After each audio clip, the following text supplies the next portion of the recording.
Hi guys, this is Hirosaki. This story is all about what if Naruto was in a live world. Without knowing how, and with fuzzy and confusing memories, King of Fakers ends up in a world quite different from his. Now, the EX rank density is facing something he never imagined. A pretty dominant little sister, and having to go on dates with girls who have powers at the level of a heroic spirit to save them. Welcome aboard! Chapter 1, Prologue, New World. It was 5 o'clock in the morning of one day like any other. My internal clock made me wake up suddenly. My body practically rose up by itself, sitting on the bed and forming a straight angle.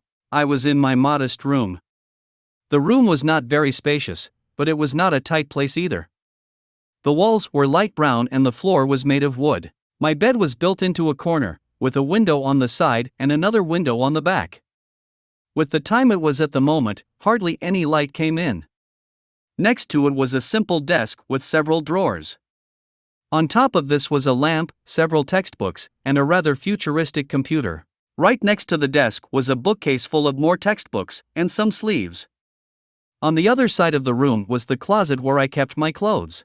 I rubbed my eyes with my hands to finish peeling and I set out to do my morning routine. I silently went down to the ground floor of the house and entered the bathroom. I washed my face with cold water to finish waking up completely. When I raised my head, what greeted me in the mirror wasn't the familiar image of a tall man with tan skin, steel gray eyes and white hair. On the contrary, what I saw was a teenager with light skin, ochre-colored eyes that looked golden, and auburn hair. To this day, I am still surprised to have my original appearance, before the excessive use of tracing changed it. In fact, I keep wondering, why the hell do I have a physical body again and find myself in modern Japan? I know that before I got here several years before the current date, I was fighting in the 5th Holy Grail War in Fuyuki. My last memories are that my legs failed and I ended up being dragged into the hole of the Holy Grail along with Gilgamesh. From there, everything is blurred. I know that somehow, I was born again, a situation in my opinion quite absurd, although I have seen very strange things during my previous life. The memories of my childhood in this new life, for some reason are gone.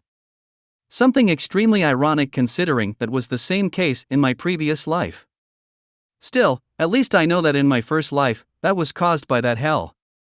But in this, the memories just weren't there.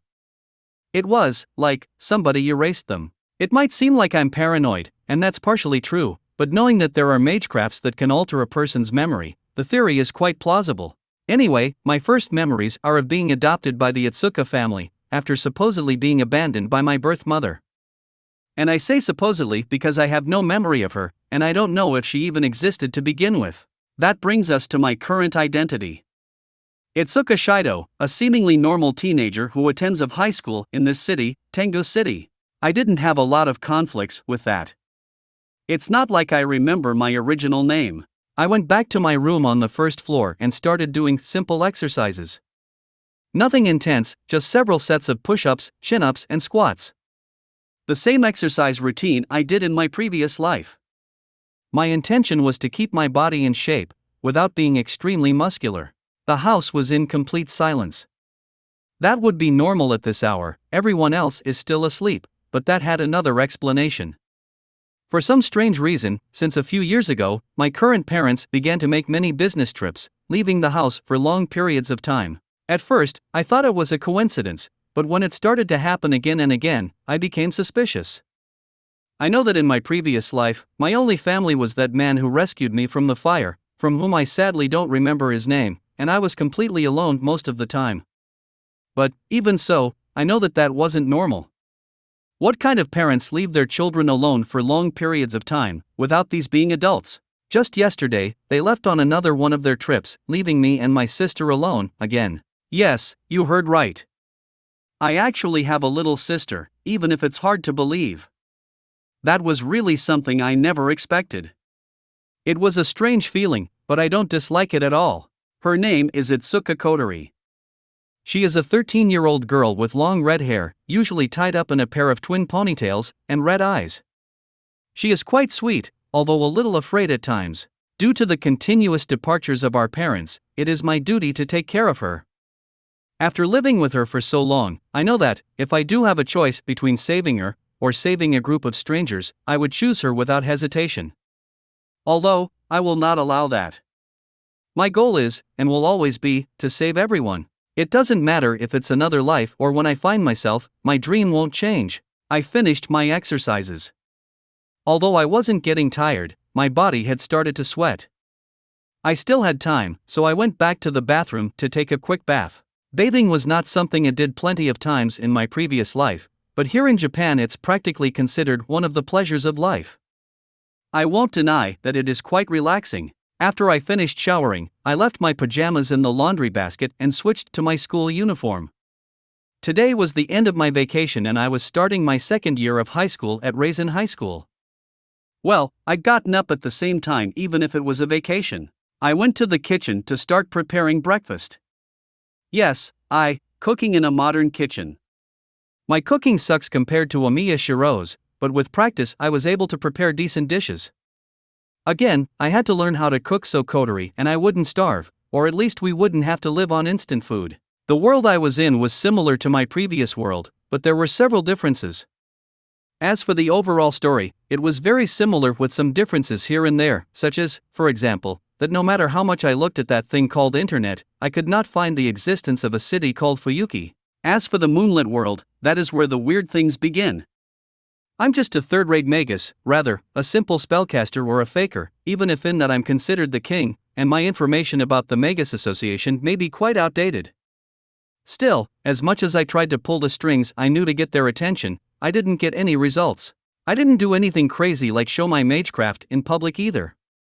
The last thing I need is a bunch of church executioners and enforcers behind my current family and me. It was really weird. They either hid even more from society, or they actually didn't exist in this world. I inspected the entire city I live in, and I can tell that the only person with magical circuits that inhabits it is me. My reality marble also remained intact, although that was to be expected as it's the representation of my soul. The only person I noticed had anything out of the ordinary was, "Good morning, Oni-chan." My spiral of thoughts was interrupted by a voice full of energy.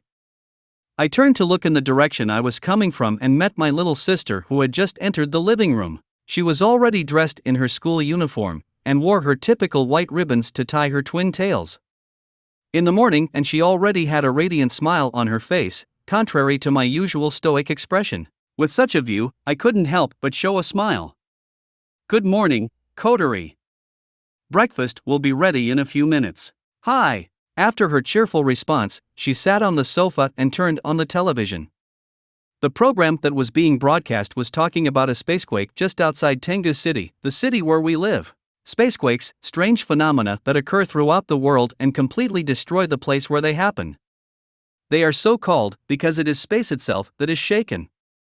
That would be the other reason why things in this world are so different from my previous world. 30 years ago, in Central Eurasia, the first spacequake occurred, the largest to date.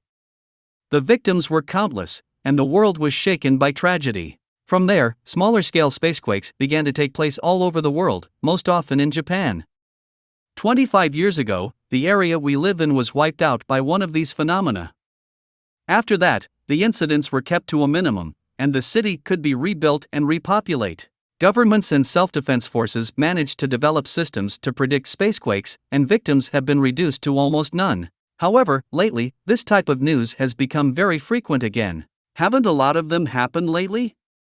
I asked Kotori to lighten the mood a bit. It seems so. For a moment, my sister's cheerful attitude changed to a serious one. It wasn't the first time she did it. They were small slips that a normal person would not notice. Until now I decided to let it go. I assumed that grim news like that one worsened her mood. I turned off the stove. Breakfast was ready. I silently approached Kotori and positioned myself beside her. She was so engrossed in television that she didn't even notice. Her expression had a frown, and it was no wonder. Images of the crater left by the spacequake were displayed on the television screen. The destruction was easily on the level of an anti-fortress noble phantasm. My eyes settled on the object in her mouth. Her favorite food, a lollipop. With a quick and precise movement, I grabbed the lollipop stick and pulled it out of her mouth. Well, maybe I overdid it a little. It took her a few moments to realize that her precious lollipop was in my hand. "Give it back, Oni-chan." She desperately tried to reach it, but because of the difference in height between us, I just had to raise my arm so she wouldn't reach it. How many times have I told you not to eat a lollipop before breakfast? It will take away your hunger, and with so much sugar, you'll end up getting cavities. Seeing that she couldn't take it back from me, she changed tactics. Please. Oni-chan. She used her most powerful weapon, the sad puppy eyes. I tried to resist it, but it was useless. She was too cute. After I let out a heavy sigh, I ended up giving Kotori the lollipop back. Fine, but you have to eat breakfast without leaving anything. Her expression instantly turned into one of total happiness. Yay! I love you, Oni-chan. Seeing that at least her smile returned, I know it was worth it. After the table was set, we both began to have breakfast. I had trouble diverting my attention from Kotori. For a few years, I could feel a subtle bond between the two of us.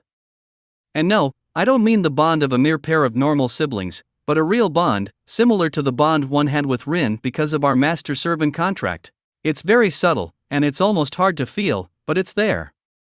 Already, I noticed that since this bond was formed, Kotori generated a lot of energy, or more specific, OD as the Magus called it in my previous world. Her OD reserves were far superior to those of an average Magus at this age. I would even say they matched Rin reserves, without taking into account her crest. A small but steady flow of magical energy was traveling into my body through the bond, which was quite strange.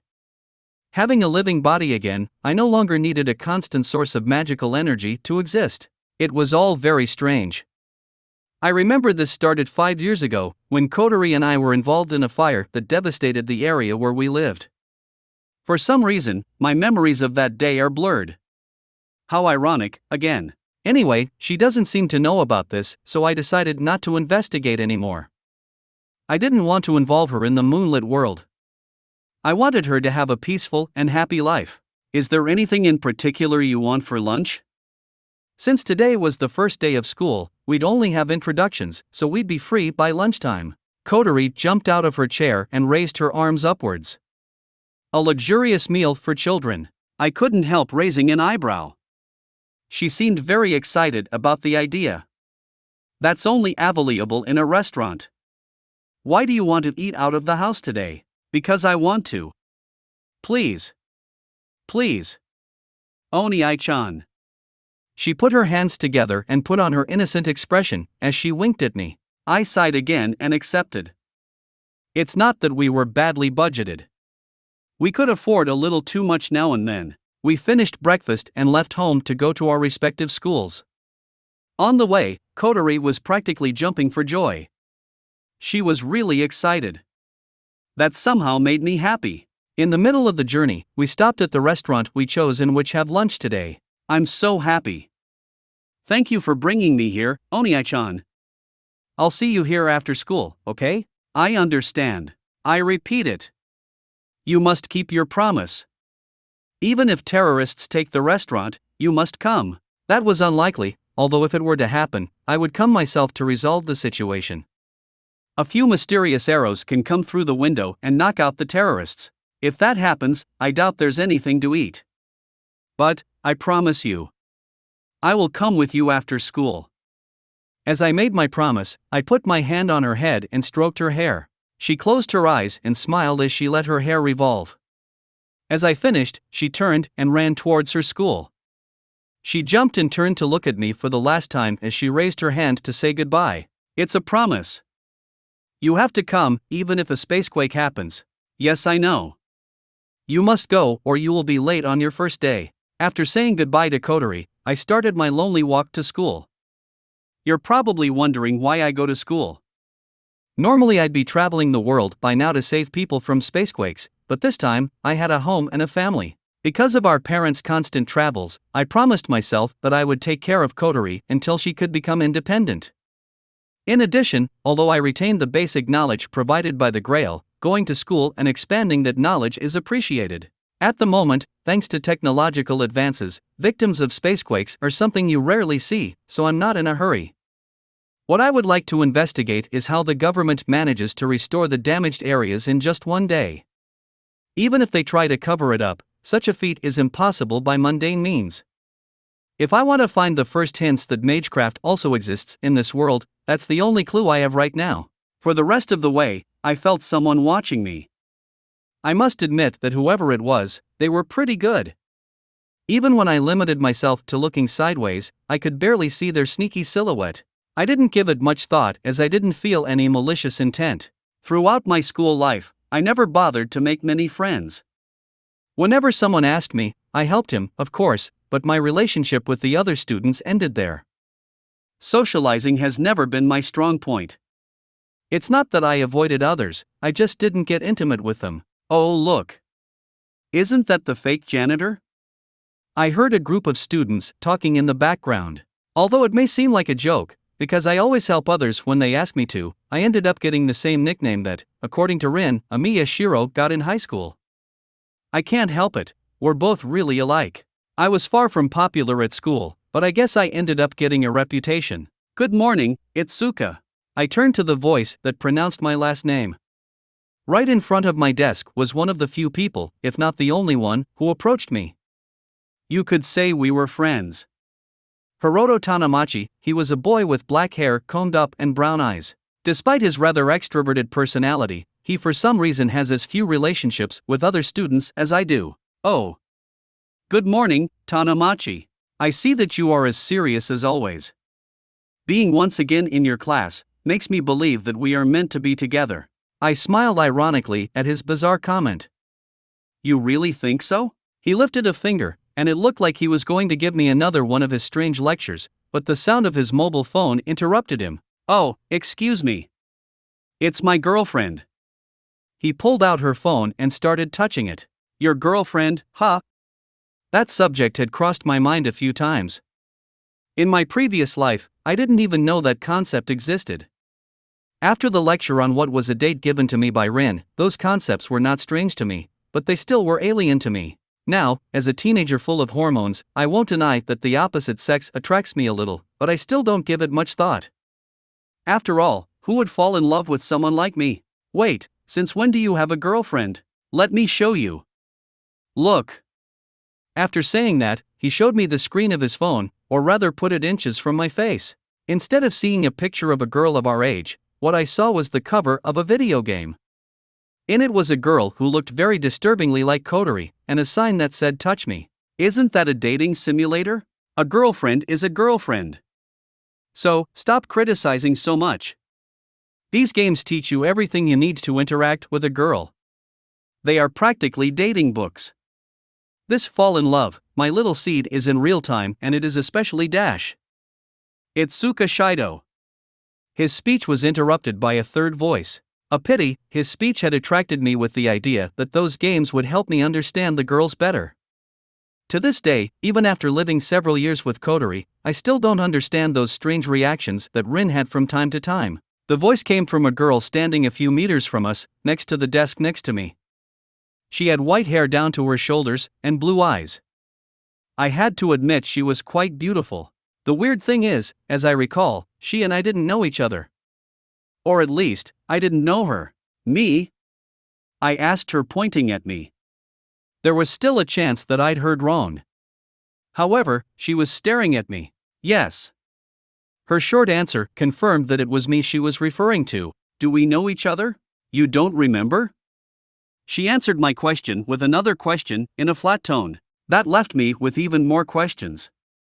I know that my memory since my time in this world has many gaps, but I would remember a person that stands out like her. After a few seconds of silence, she broke eye contact and sat at her desk without saying anything else. Do you know her, Tanamachi? Since she wasn't going to talk anymore, I decided to ask Tanamachi. You're kidding, right? You're telling me you don't know who Tabichi Origami, the super genius, is? Tabichi Origami? The name didn't ring a bell. You could say that I've helped all the people in this school with something, but I don't remember interacting with this girl. How odd. She has the highest marks of our year, including physical education. And above all, she's really cute. She was in third place in the top most wanted girlfriends, top 13 last year. Didn't you see it? I didn't even know it existed until a few seconds ago. And besides, why 13? Is it a random number? That's because the girl who organized it was in 13th place. Ah. I couldn't help but sweat at the direction the conversation was taking. Even weirder was that the girl in question completely ignored our conversation and continued to read her book. By the way, the most desired boyfriend ranking goes up to 385. So many. The bottom is closer to the worst ranking, isn't it? The organizer decided that too? Ah. He really didn't know how to give up. I rolled my eyes at his answer. Tanamachi, what place did you get in? The 385th. I resisted as I could bring my hand to my face. So, it was you who organized it. I don't know why, but I expected it. The reasons I got that place were his passion seems to be too strong, he seems to be hairy, and his toenails seem to smell, but no matter how you look at it, that's the worst rating. Well, underneath that are the people who didn't get any vote. At least with the negative votes I managed to win in that category. I couldn't resist any longer and I palmed my face. With a place like that, it would have been better if you had given up. Don't worry, Itsuka. You were registered under your nickname, Fake Janitor. You got enough votes in 10th place. Although his voice sounded happy, I could see comic tears in his eyes. Since when is that like that? That must be an exaggeration. He ignored my question and continued with his speech. Damn handsome. All comments were very handsome and helpful, although he is a bit distant or something like that. After a few moments, Tanamachi managed to overcome his existential crisis and returned to the main topic. Anyway, she is certainly someone very famous. Why does Tabichi know you? He asked me with a suspicious face. That's what I'd like to know. The bell rang announcing the beginning of the class and all the students sat at their desks. The conversation ended there, and I looked away from the mysterious girl to look ahead. Through the door entered a woman of short stature with short brown hair, eyes of the same color and glasses. Oh, it's Tama-chan. I heard one of my classmates call her by her nickname.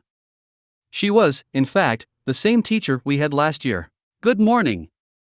I will be your teacher this year. My name is Okamine Tami.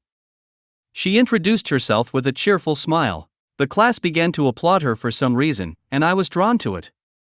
Amid the applause, I noticed a look at me.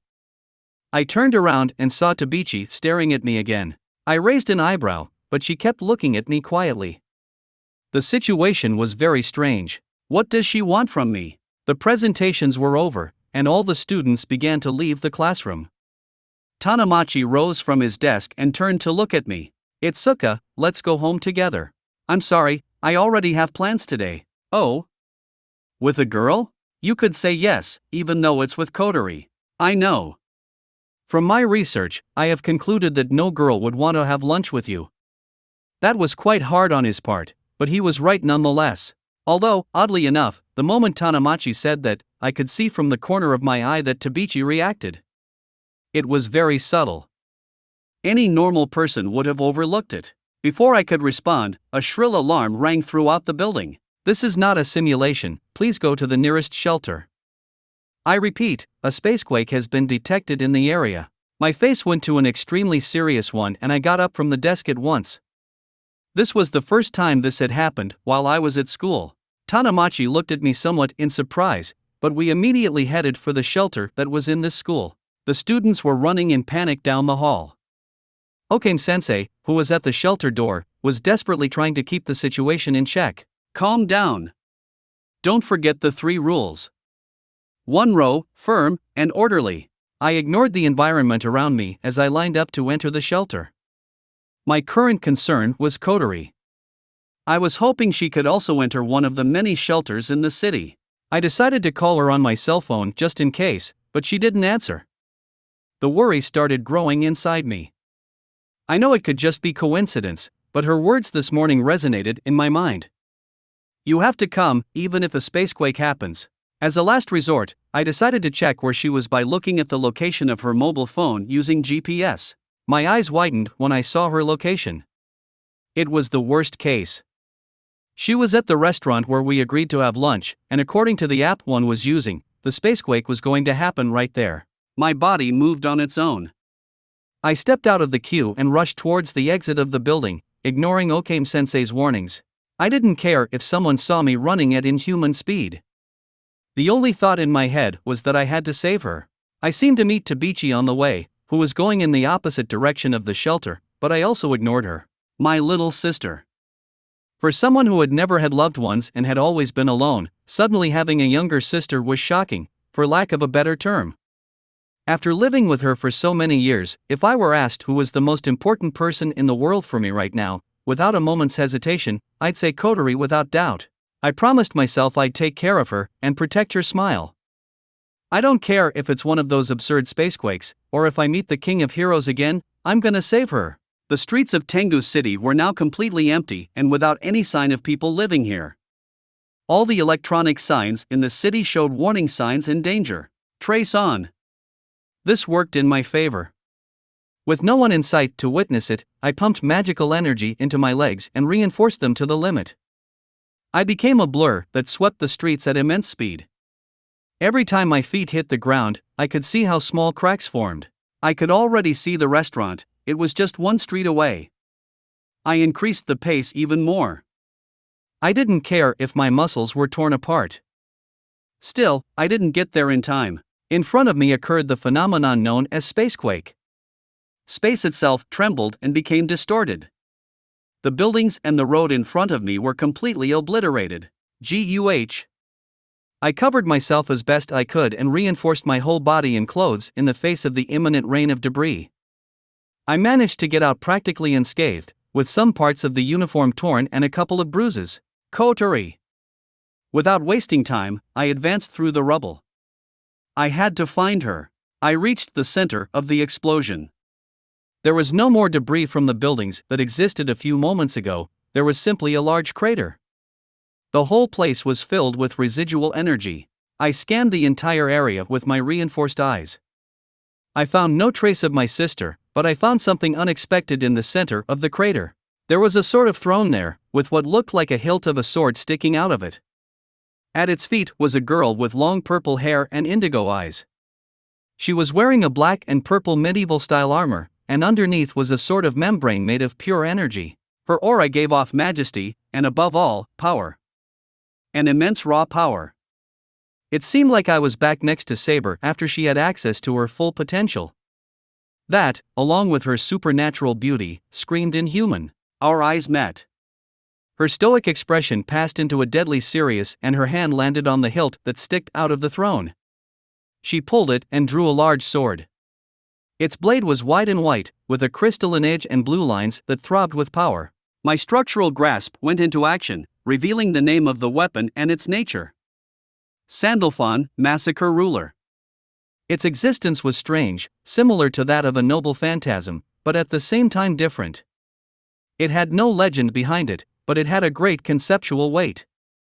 The sword could channel the enormous magical energy of its wielder and fire it, similar to noble phantoms like Excalibur or Meriadoc. However, the strangest thing was its owner. The sword had combat experience, but there was no information about the girl wielding it.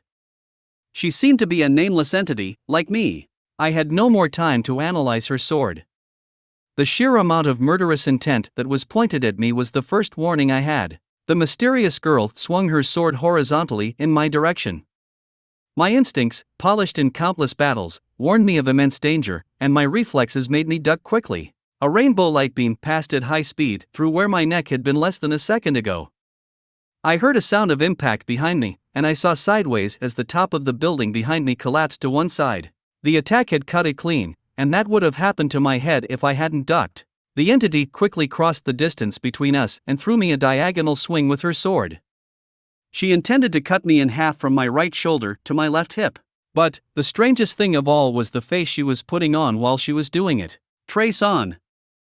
I traced Concho as fast as I could in my left hand and swung it with all my might in a motion opposite to hers.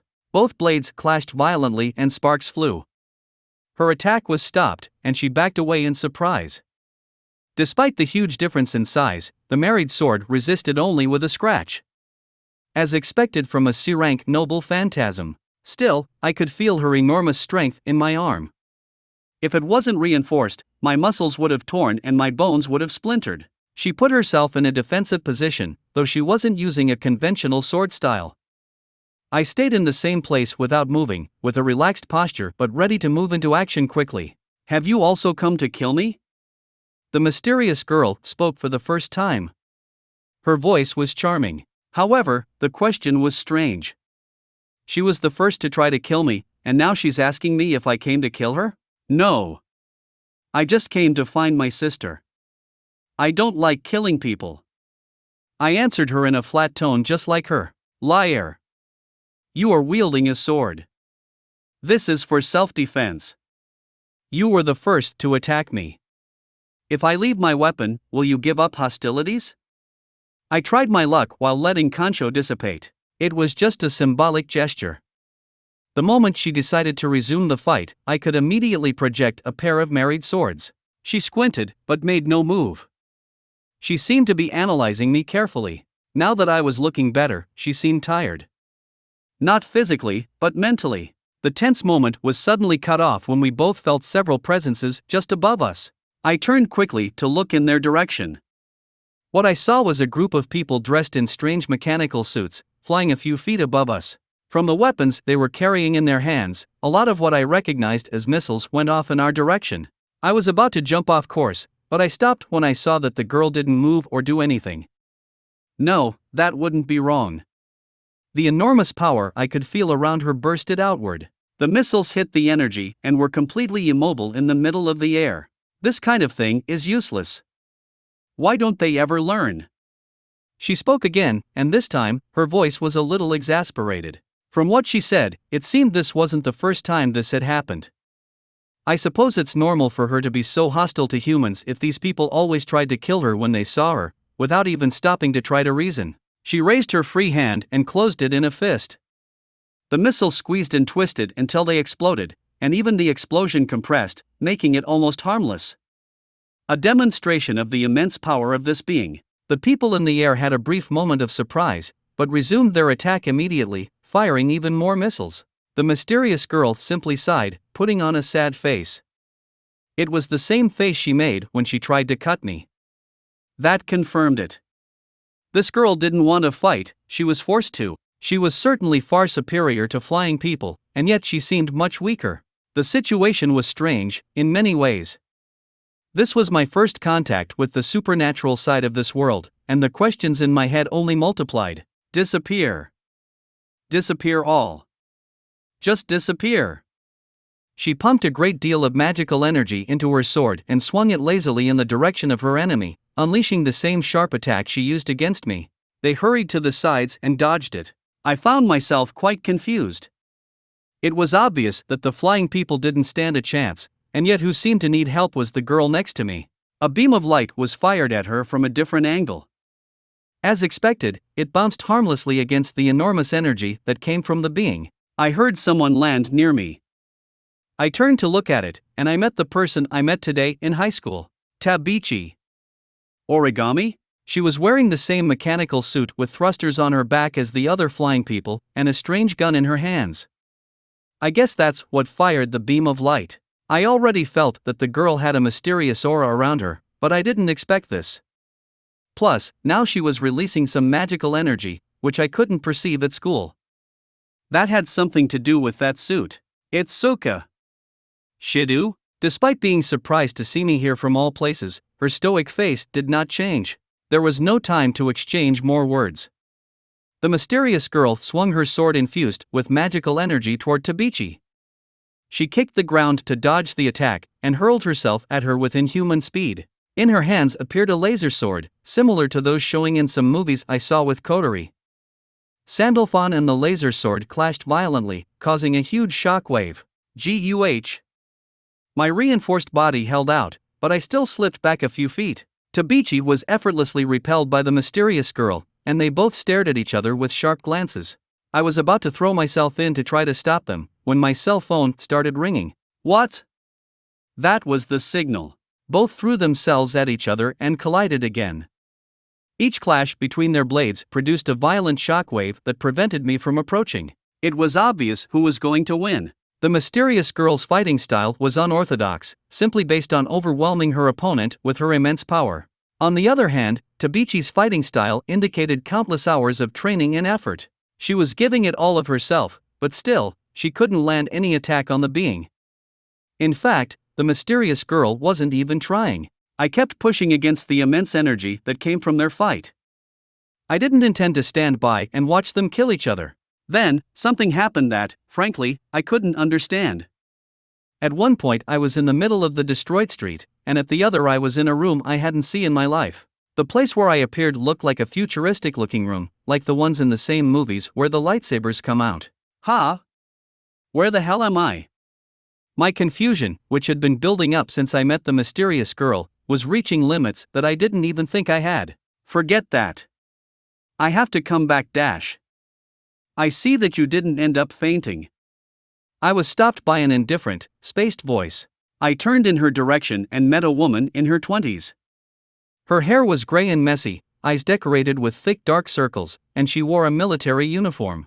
Who are you? I put on an emotionless face and asked her in a serious tone. Although I felt no hostility on her part, I decided not to let my guard down. I was in a completely unknown place, and the probability that I was surrounded was still present. I am the analysis officer here, Murasame Rain. There is no need to be alert. You're safe here.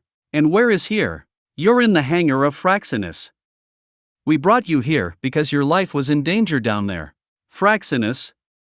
That was a name I'd never heard before. Even more questions came up in my head. Why does this organization, which is apparently involved with the moonlit world, know about me and rescue me? I had no time to waste.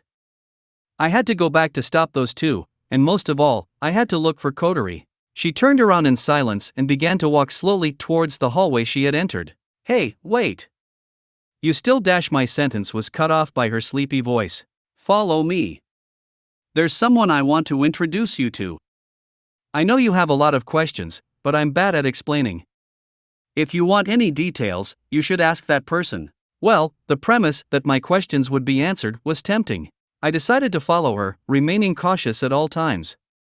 Kancho and Bakuya's blueprints were visualized in my mind just in case. Murasame was staggering all the way. Her enormous lack of sleep was more than evident. In the end she stumbled and hit her head against the wall. Are you all right? I went to check on her. She didn't fall down, and she stood on the wall moaning. The tension and seriousness of the moment vanished completely. I'm sorry. Recently I haven't been getting enough sleep. That's obvious. When was the last time you slept? She lifted 3 fingers. Maybe about 30 years? That's impossible. I was speaking from experience. When I was alive, as much as I ignored fatigue and kept pushing my limit to save more people, at the end, the body started to fail. 30 years was an exaggeration. A week or 2 was already pushing it a lot, and besides, that amount of time exceeds her apparent age. Well, it's true that I can't remember the last time I slept. I have something like extreme insomnia. Is that so? Oh. Sorry, it's medicine time. Murasame took out a box of pills, opened it and poured the contents into her mouth. It looked like she was drinking the pills. She finished swallowing the medication and put the box back in the pocket as if nothing unusual had happened. Do you know that dose can easily be fatal? They're just sleeping pills, and they're not very effective either. I couldn't help but sigh. If all the people in this organization are like this, then seriousness is conspicuous by its absence. After going through several narrow corridors, we arrive at the place in question. We arrive at a metal door with an electronic panel next to it. Here we are. The next moment, a beep of the electronic device was heard and the door opened. Here, please enter. I resumed my serious front and did what she told me.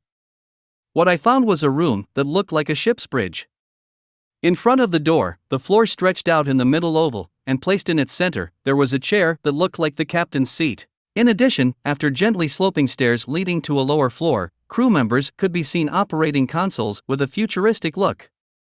The place was quite dark in general, highlighting the light emitted by the monitors of said consoles. I brought him. New Rain spoke to a man next to the captain's seat. This one was tall, with long wavy blonde hair, brown eyes, and wore the same military uniform as all present. Good job. The man bowed in a small bow, like a butler, and turned to look at me. Hello. I am the vice commander here.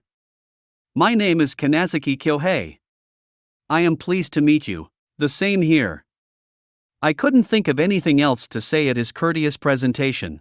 Then Kanazuki turned and spoke to the person sitting in the chair, which I could not see. "Commander, Analysis Officer Murasame has returned." A grunt of a very familiar voice was heard, and the chair turned to me. "I welcome you to Ratatoskr." The so-called commander greeted me with a lovely voice. She was a young figure wearing a crimson uniform on her shoulders. Her red hair was tied in a pair of twin tails by 2 black ribbons, and in her mouth was a lollipop. My earnest expression gradually shifted to one of enormous surprise. Kotori! No matter how you look at her, this person was my little sister. My mind set off at full speed. She was apparently safe, which was a relief, but with this came more worries. Had she been kidnapped and forced to work for this organization? Had she been brainwashed? Was this the equivalent of the Magus Association of this world and they already wanted to try to dissect us? Every choice that passed through my mind was more ridiculous than the previous, but my confused mind assumed the worst. I tensed myself completely.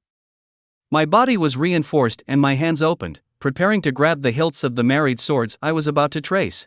In my state of maximum concentration, I didn't realize that some kind of alarm started ringing. "Don't worry, Kotori. Your brother is going to get you out of here." I was interrupted by Kotori's alarmed voice. Hey, hold your horses, Shirou. Calm down." I stopped in my tracks. The magical energy that was accumulating in my hands dispersed. What I feared. "Don't listen to them, Kotori.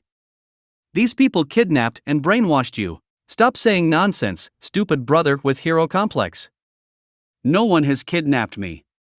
I work here," Kotori replied with a vocabulary unfit for her. I turned to look at the vice commander and pointed a little murder intent at him. "Is that true?" Instead of panicking, for some reason he made a face of pleasure. "What the hell? Yes, she works here of her own free will, Shin." It was Murasame who answered. After checking that there were no signs of deception in her words, I began to relax slowly, and my brain began to connect the dots. "So, all the times you said you were going to a friend's house, you were actually doing this? Wow, I see you're catching on fast."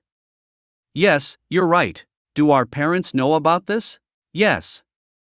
"Why do you ask?" "It's not normal for parents to leave their children alone for so long." I was beginning to think about having a good chat with them, but I see that this is the reason. Kotori looked at me with an indecipherable expression. "I didn't think you were so observant. Anyway, I'm sure you have a lot of questions. This commander will take the trouble to answer them." With the situation calmed down, the alarms stopped ringing, and several crew members breathed a sigh of relief. I felt ripped off. So many years trying to keep Kotori out of the moonlit world, when in fact, she was already involved. Okay. First of all, what was that being? My question had 2 intentions. Knowing what that mysterious girl was, and confirming whether Kotori and this organization knew about it. "Oh, you mean the girl in armor, right?" With a snap of her fingers, one of the large monitors in the room showed a picture of the fight I witnessed a few moments ago. "She is a spirit." "Spirit, as heroic spirit?" I tried my luck to see if the terminology of my previous world was applied in this one. "I don't know what you're talking about." "What I mean is that she's a being that didn't originally exist in this world. Just by appearing in this world, not by her own will or anything like that, the surrounding area is erased." The first thing that came into my head was kaleidoscope. But, as counter guardian, I have a basic understanding of how true magic works, and it doesn't involve destroying the area when you reach another parallel universe. However, in her explanation there was another important fact. "So, these spirits are the cause of the spacequakes?" I couldn't help but frown at the idea. "Right. You were lucky, Shirou. If the scale of the explosion had been a little larger, you would have been blown up instantly. Anyway, why did you come out when the alarm was going off? Are you an idiot? Did you want to die? I went to save you." She blinked a couple of times. To make her understand my point, I showed her my mobile phone that still had the GPS app open. "Ah, that's why." To my surprise, she took her phone out of her pocket. But that was strange. If we are at this base of operations, why is its location still in front of the restaurant? I was wondering why you would do something so stupid, so it was this. How stupid do you think I am, silly brother? But why does your cell phone signal keep dialing that it's in the restaurant? That's because we're in front of the restaurant. Ha! I guess showing it to you will be quicker than explaining it to you. Turn off the filter. It wasn't that they turned on some lights, rather, it was as if they were pulling away a dark curtain. The whole room was surrounded by blue sky. It didn't take my brain very long to understand this. We're in the middle of the air? That's right. This Fraxinus is an airship. We are located 15,000 meters above the Tengu city, and, coincidentally, we are just above the restaurant. Kotori crossed her arms and smiled. She seemed very proud of this airship. Then, could you explain to me why you're here? And what is this organization you work for? That's not important right now. Going back to the main topic. She avoided my question, which made me frown again, and pointed at the screen again. Those people you see flying are the AST. A unit specialized in spirits. So, their task is to try to kill them. That explained a lot of things, although I was worried that Kotori would talk about these issues without flinching. Right again. I see you're not as useless as I thought you would be. If you considered it normally, they being dead would be the best thing for us. I was familiar with that way of thinking. I applied it myself when I faced the dead apostles. But, there was a difference between them and the mysterious girl, so they chose the simple solution, killing one to save the others. Have they ever bothered to try to dialogue with the spirits? Why do you ask? They are monsters. Just by appearing in this world, they cause spacequakes. They are the deadliest and most evil poison. Is that so? What I saw was a lonely girl who was tired of constantly fighting with the AST and needed help. Also, you said it a few moments ago. They don't cause spacequakes of their own free will. That may be true. But the thing is, you can't leave an existence of the same level of danger as a nuclear bomb out there just because you felt sorry for it. Today ended only with a small explosion, but we are not sure that the next time it will be a disaster of the level of Eurasia. Still, killing them without trying anything else is wrong. Kotori sighed at my insistence. I can't help it, I'm tired of situations like this. You only met her for a few minutes, and she almost killed you, but you're still standing by her side. Could it be that you fell in love with her? I don't know why are you saying that, but I don't need any reason to help someone who needs it. The whole room was silent. Even the crew stopped at what I was doing and looked at me with surprised faces. The only one who wasn't surprised was Kotori, who showed a smile, as if she was already waiting for this. Okay then. What other solution do you propose? I stopped to think about it for a few moments, but I could not find any other obvious solution. The situation was really delicate. Anyway, the first thing would be to try to talk to them even just once. From there, we'll see if they're really hostile or not. I see. Then, let us help you. Ha! That answer took me by surprise. I thought she was going to reject my answer and call me crazy. My sister opened her arms, as if to refer to the whole place. I said, we will help you. All of Ratataskra's power will go to support you, Shirou. My mind was still processing the implications of that. I never expected an entire organization to support me in the selfish pursuit of my dream. Let me answer your previous question. Who we are. The ways of dealing with a spirit are basically divided into two main methods. She paused briefly and lifted a finger. The first is the approach that the AST is taking. The method of exterminating them through a power confrontation. After that, she raised a second finger. The other method is to talk to the spirits. We are Ratatoskr, an organization created for the purpose of solving spacequakes without killing spirits, through conversation. That was a relief. I now know that Kotori didn't get into any shady Magus business. However, I couldn't help but roll my eyes. Couldn't you have started with that? If you wanted me to work with you, I would have accepted anyway. You've got the premise completely wrong. We don't want to recruit you. In first place, the organization called Ratatoskr was created for the sake of Shirou. That alerted me. Did they already know about my condition as a magecraft user? Well, it might be more correct to say that it is an organization to lay the groundwork for Shirou's role in negotiations with the spirits to solve the problem of spacequakes. Anyway, this organization wouldn't exist if Shirou didn't exist. That explained things a little better, but it didn't alleviate my concerns. And why me, of all people? Well, Shirou is special. Upon hearing her answer, I began to sweat. It can't be. I practiced for not to neglect my skills with simple projections and reinforcement, things that are very disguised. And I always made sure that Kotori wasn't around. Had they been watching me for some time? It was possible. They were 15,000 feet off the ground. Even reinforcing my eyes, I would hardly see a point in the sky. What do you mean by that? I tried to stay calm, but it was really difficult. Oh, well, you'll understand the reason eventually. Isn't that good? I'm saying that we, all members and all our technology, will back your actions.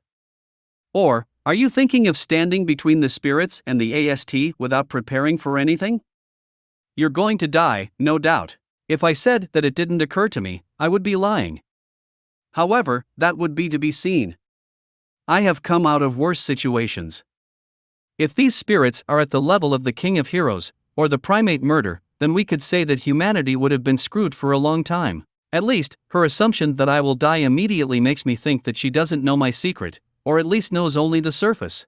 So, for that method of conversation, what should be done in particular? Making the spirit fall in love. She responded in a proud tone. My brain tried to process what she said and try to make sense of it, several times. But, it was impossible. It couldn't be computed. I'm sorry, I think I heard wrong. Could you repeat it? Like I said, make friends with her, talk to her, flirt with her, go on a date with her, and make her fall head over heels. I still didn't understand why that would solve the problem, and to make matters worse, her explanation was chillingly similar to how Rin explained to me what a date was.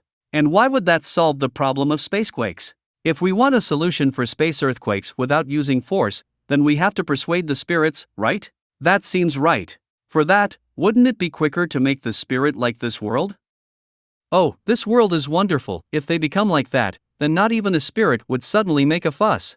I see. So, well, isn't it often said that if you fall in love, then the world is beautiful? So go out with her, and make the spirit fall in love with you. I still can't find the logic to it. Besides, who would fall in love with someone like me? Listening to me, Kotori for some reason seemed angry. What nonsense are you saying? How can they not fall in love with you, such a handsome and cool boy who is always helping others? Ha! I didn't know how to react to that. After a few seconds, Kotori seemed to process what he had just said, and her face turned as red as her hair. Look what you make me say, stupid brother with low self-esteem.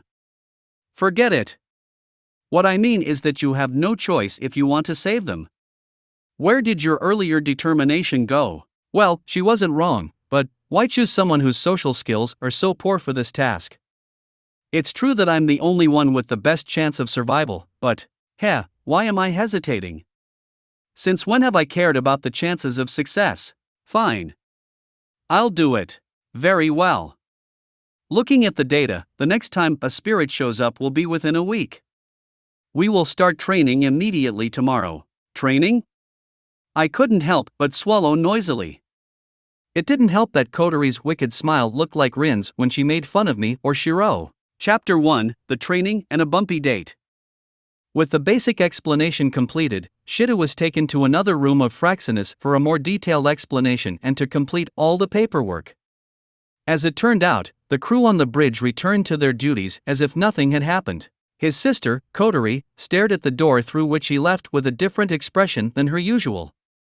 Instead of the smug expression she used to put when she was in commander mode, you could see some worrying trait. He took it better than we expected. Murasame Rain's voice, the officer of analysis, pulled her out of her stupor. You're right about that, but I was already expecting that he would end up accepting. Still, there was something a little off. A normal person would have been much more surprised to discover the existence of magic and spirits.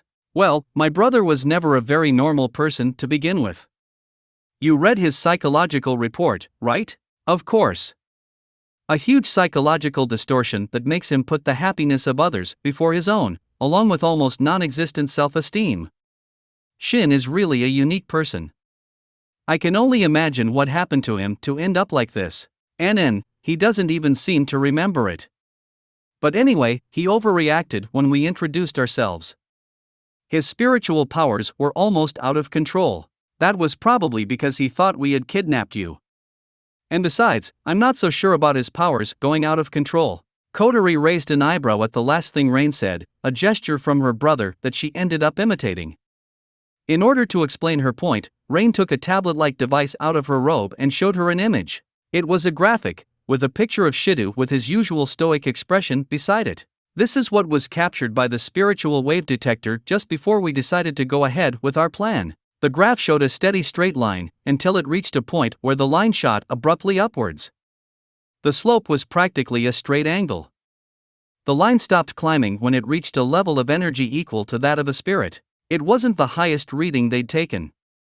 The spirit that appeared that same day, Princess, a spirit classified with AAA rank, released an amount of energy several times higher. However, Shirou still released an abysmal energy compared to that of human wizards, and it was the highest they had taken from him so far. My point is that his spiritual energy went up and down too fast. He almost seemed to have control over it. Well, this isn't the first time something like this has happened. Maybe that is because his powers are very volatile. Kotori tried to refute what Rain said, but she didn't sound very convinced about what she was saying. What makes you suspicious anyway? I guess I should have shown you this in first place. Rain manipulated the tablet, and it went on to show a video. This was captured by the camera just then. Kotori's eyes opened like plates when she saw the content of the video, and her mouth opened, dropping the lollipop she was eating. The recording showed the spirit princess rushing to attack her brother. That would already make her nervous, but what left her in shock was the next thing she saw. The video had to be put in slow motion because it happened too fast. In Shirou's hand appeared an oriental-looking sword.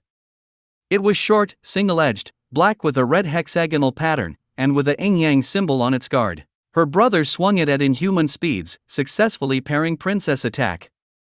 And what's more, despite the difference in size, the sword didn't break. The situation that Kotori feared most happened much sooner than she expected.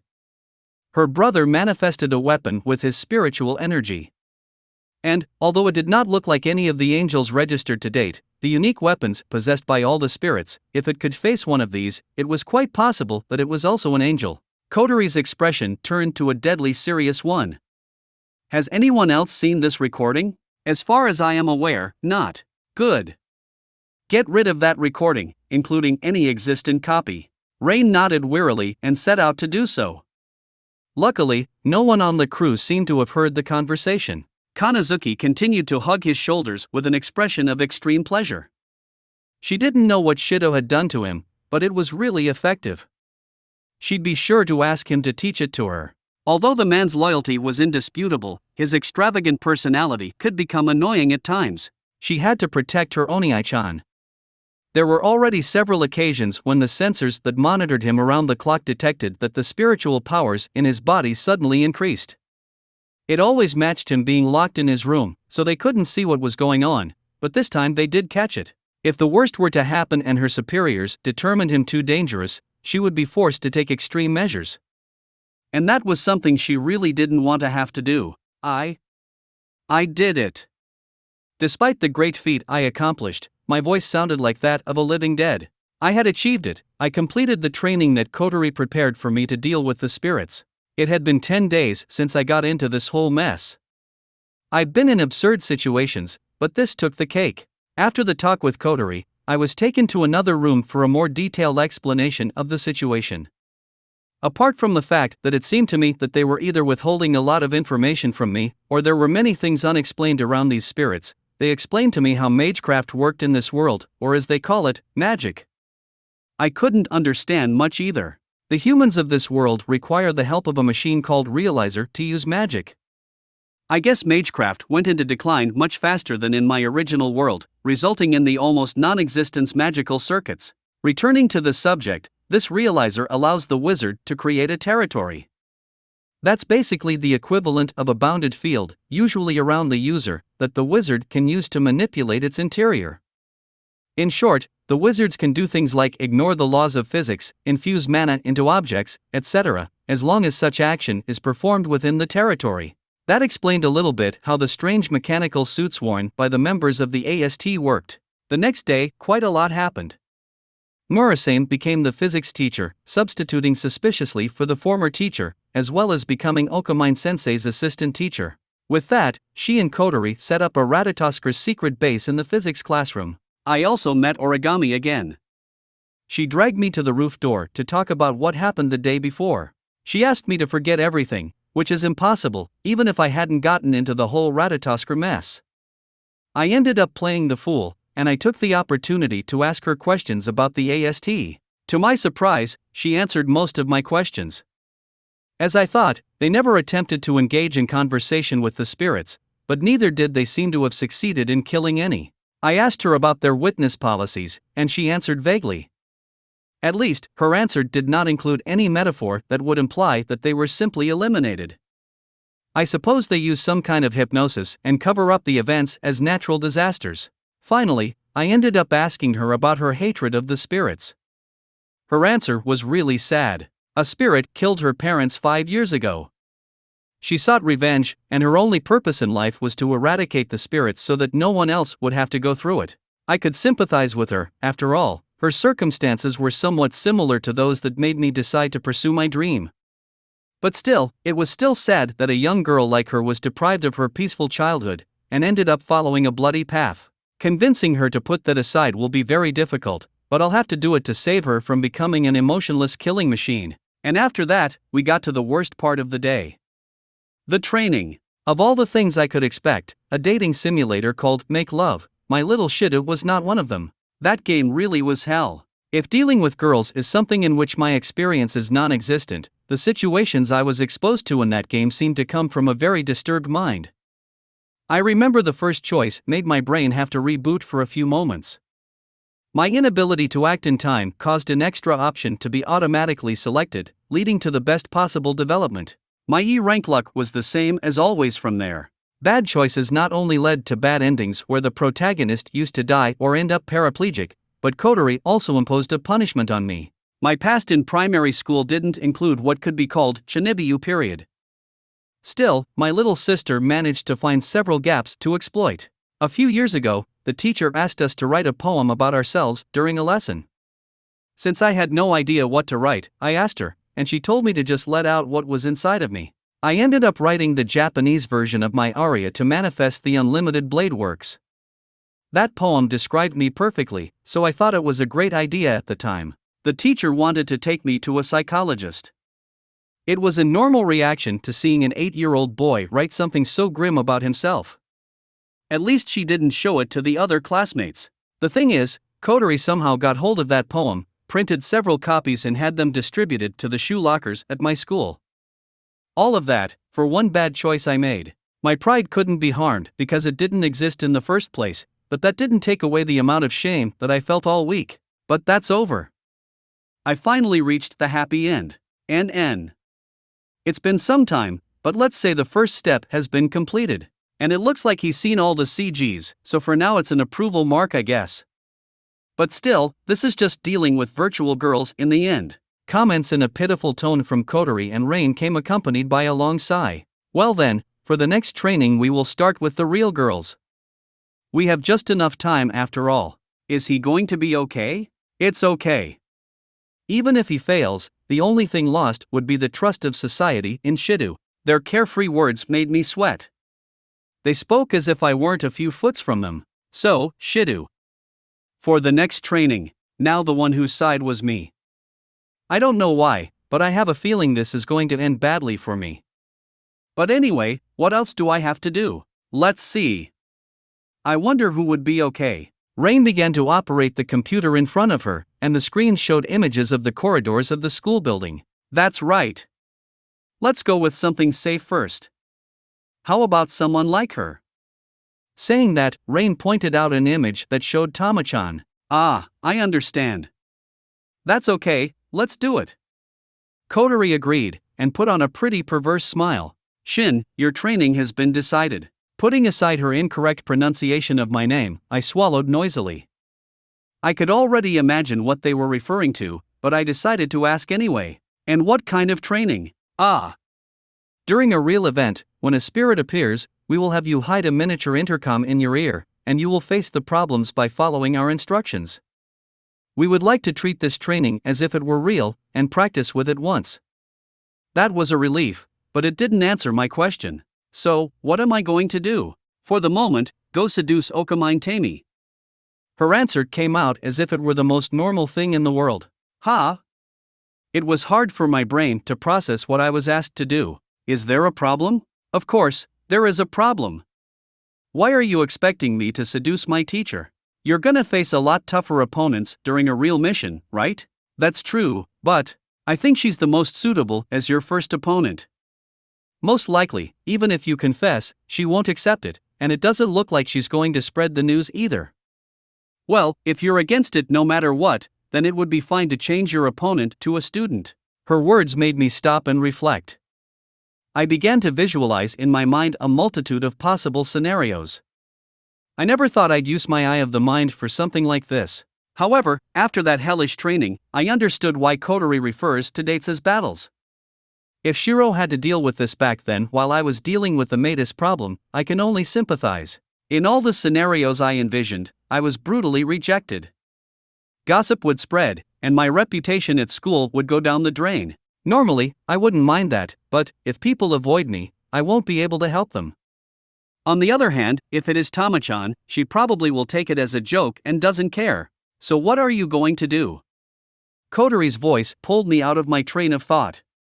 Actually, failure is equivalent to death, so no matter which one you choose, we were planning on giving you one shot.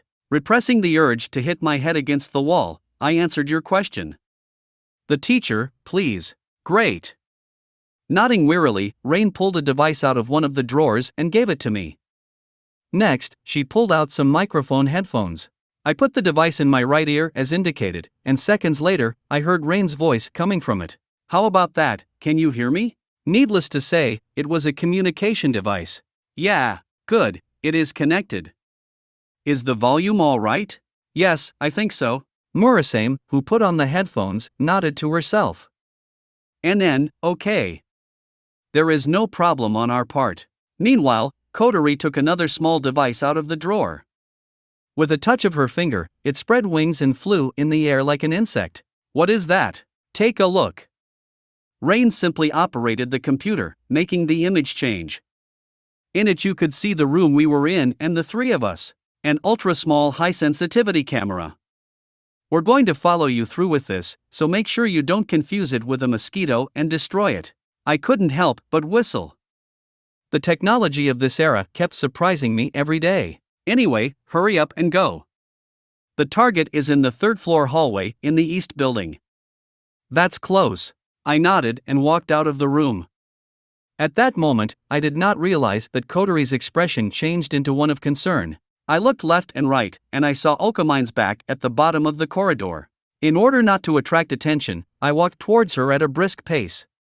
When I was near, she seemed to notice the sound of my steps, stopped and turned to see me. Oh.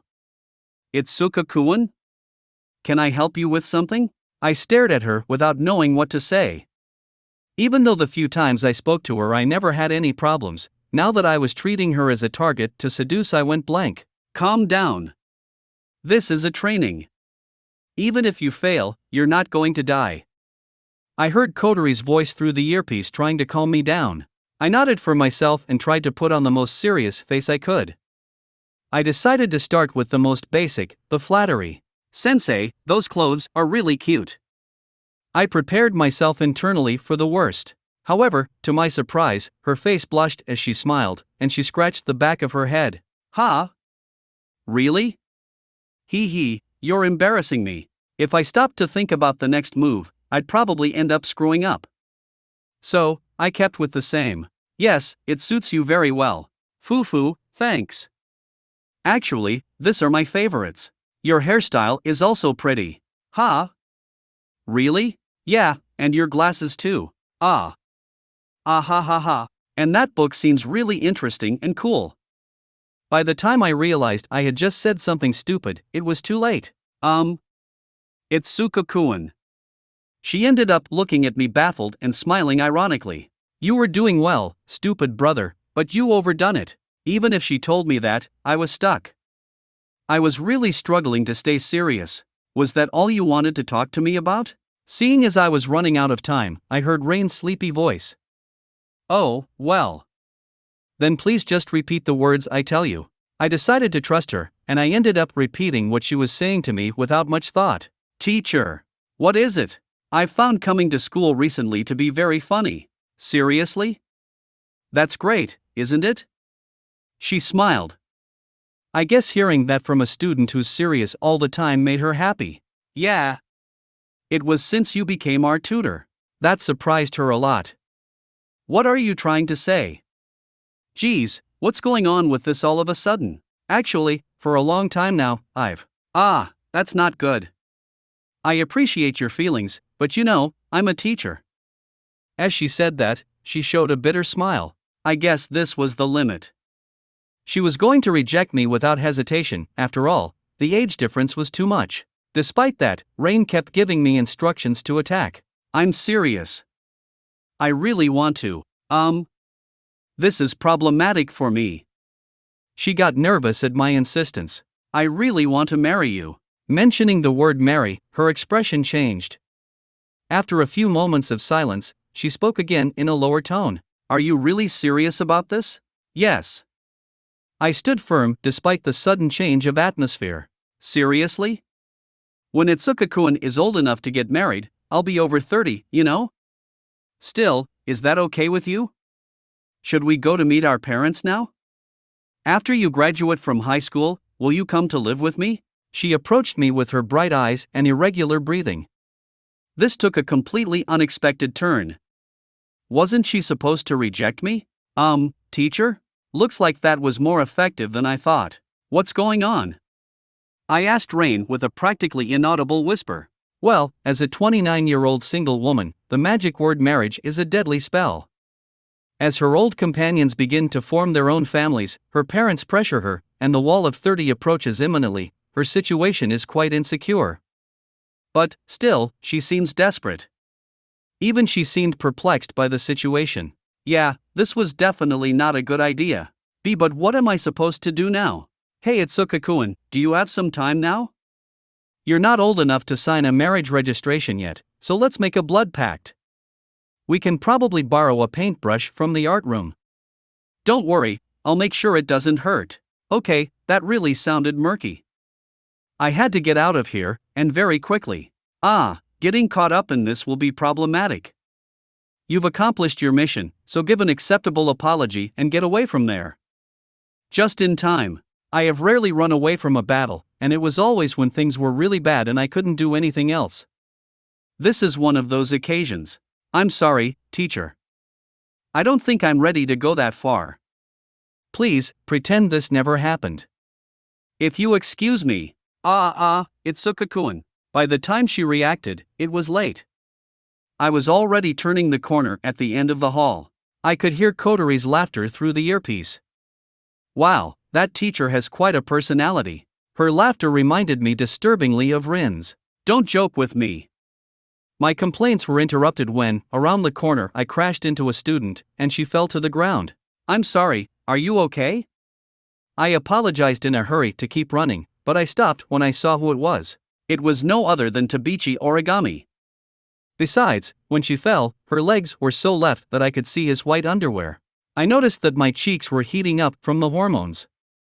I looked away instantly, but she did not react violently as I expected. I'm fine. She talked to me as I got up.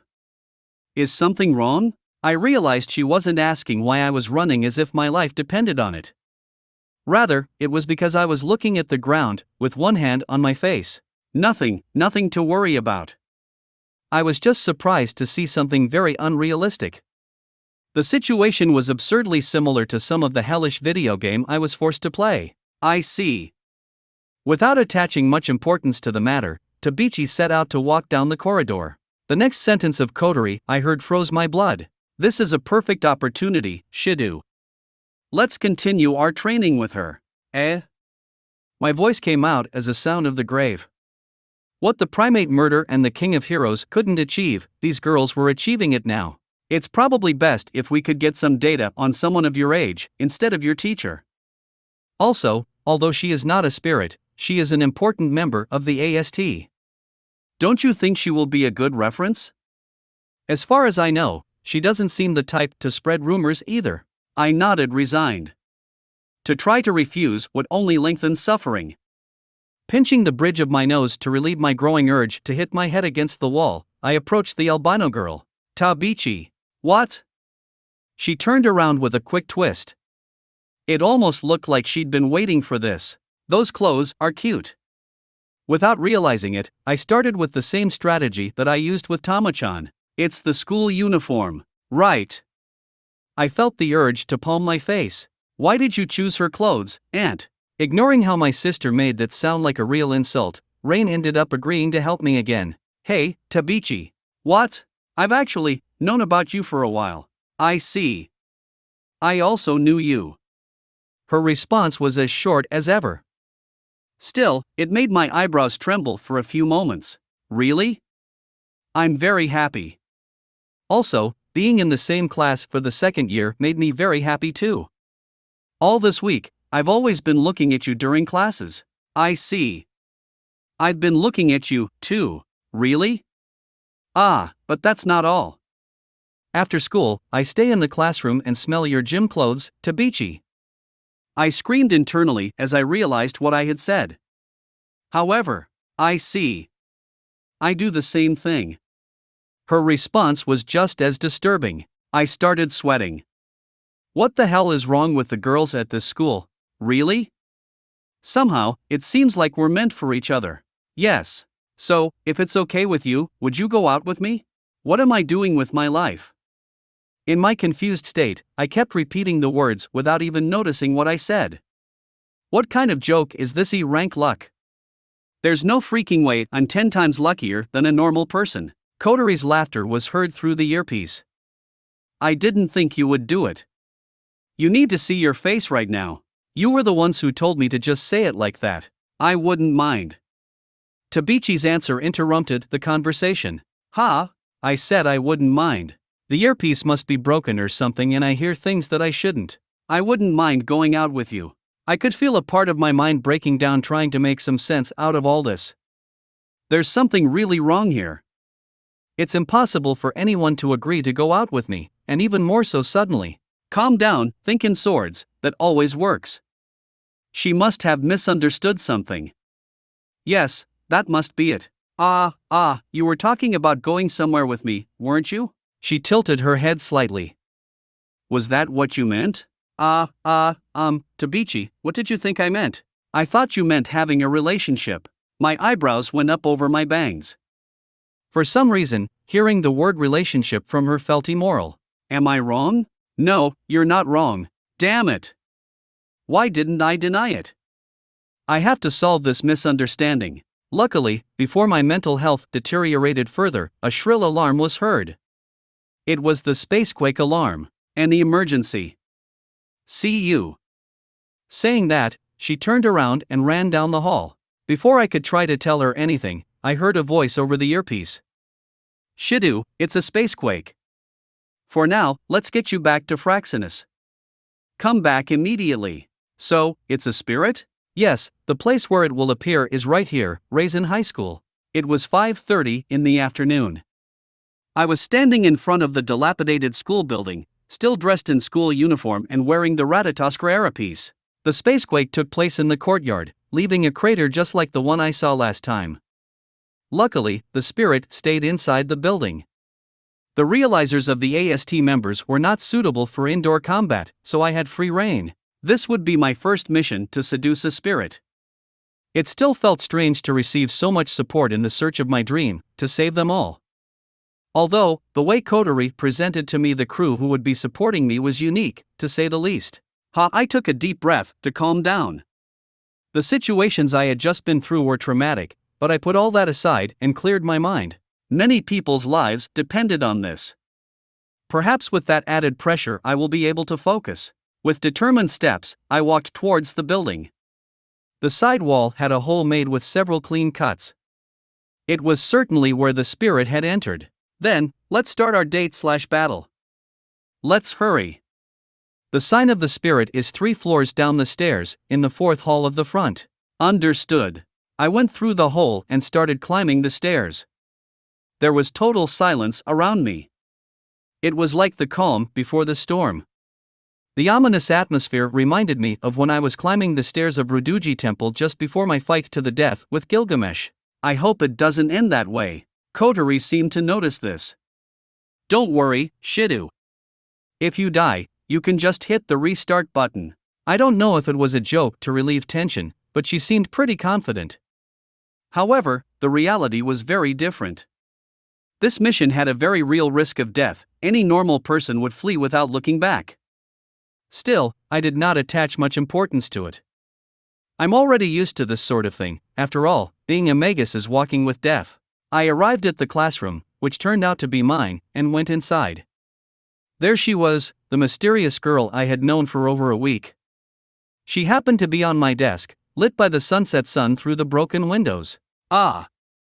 My words died when I saw her face. She was half asleep, looking at the blackboard with the same melancholy expression as at that time.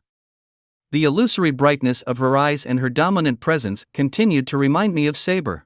NN. She seemed to notice my presence. She opened her eyes at once and looked at me. Hey Dash. My attempted greeting was interrupted when I had to move my head quickly to one side. What looked like a condensed beam of magical energy passed really close to my cheek. Shirou. The worried voice of my sister echoed in my eardrum. Hey, wait Dash. Again, my attempt at conversation was interrupted. This time, she waved her arm horizontally, firing a stream of magical energy. I crouched instantly, letting the attack pass over me. The walls and windows on my back were blown up like paper. I got up again quickly and extended my hands up in a gesture to indicate that I was not hostile. Wait. I'm not your enemy. That seemed to make her stop. Seconds later, I felt her penetrating gaze staring at me meticulously. Who are you? She didn't seem to remember me. Her case was probably similar to that of a servant. I am Dash. What I was going to say was interrupted, again, by Kotori's voice. Wait a moment. On the Fraxinus Bridge, an intense debate took place. They had been monitoring the conversation from the beginning, and Rain was using a realizer to analyze the mood of the spirit. The advanced AI they possessed showed 3 possible answers to the girl's question. 1. I am Mitsuka Shirou. I have come to save you. 2. I'm just someone helpless passing by, please don't kill me.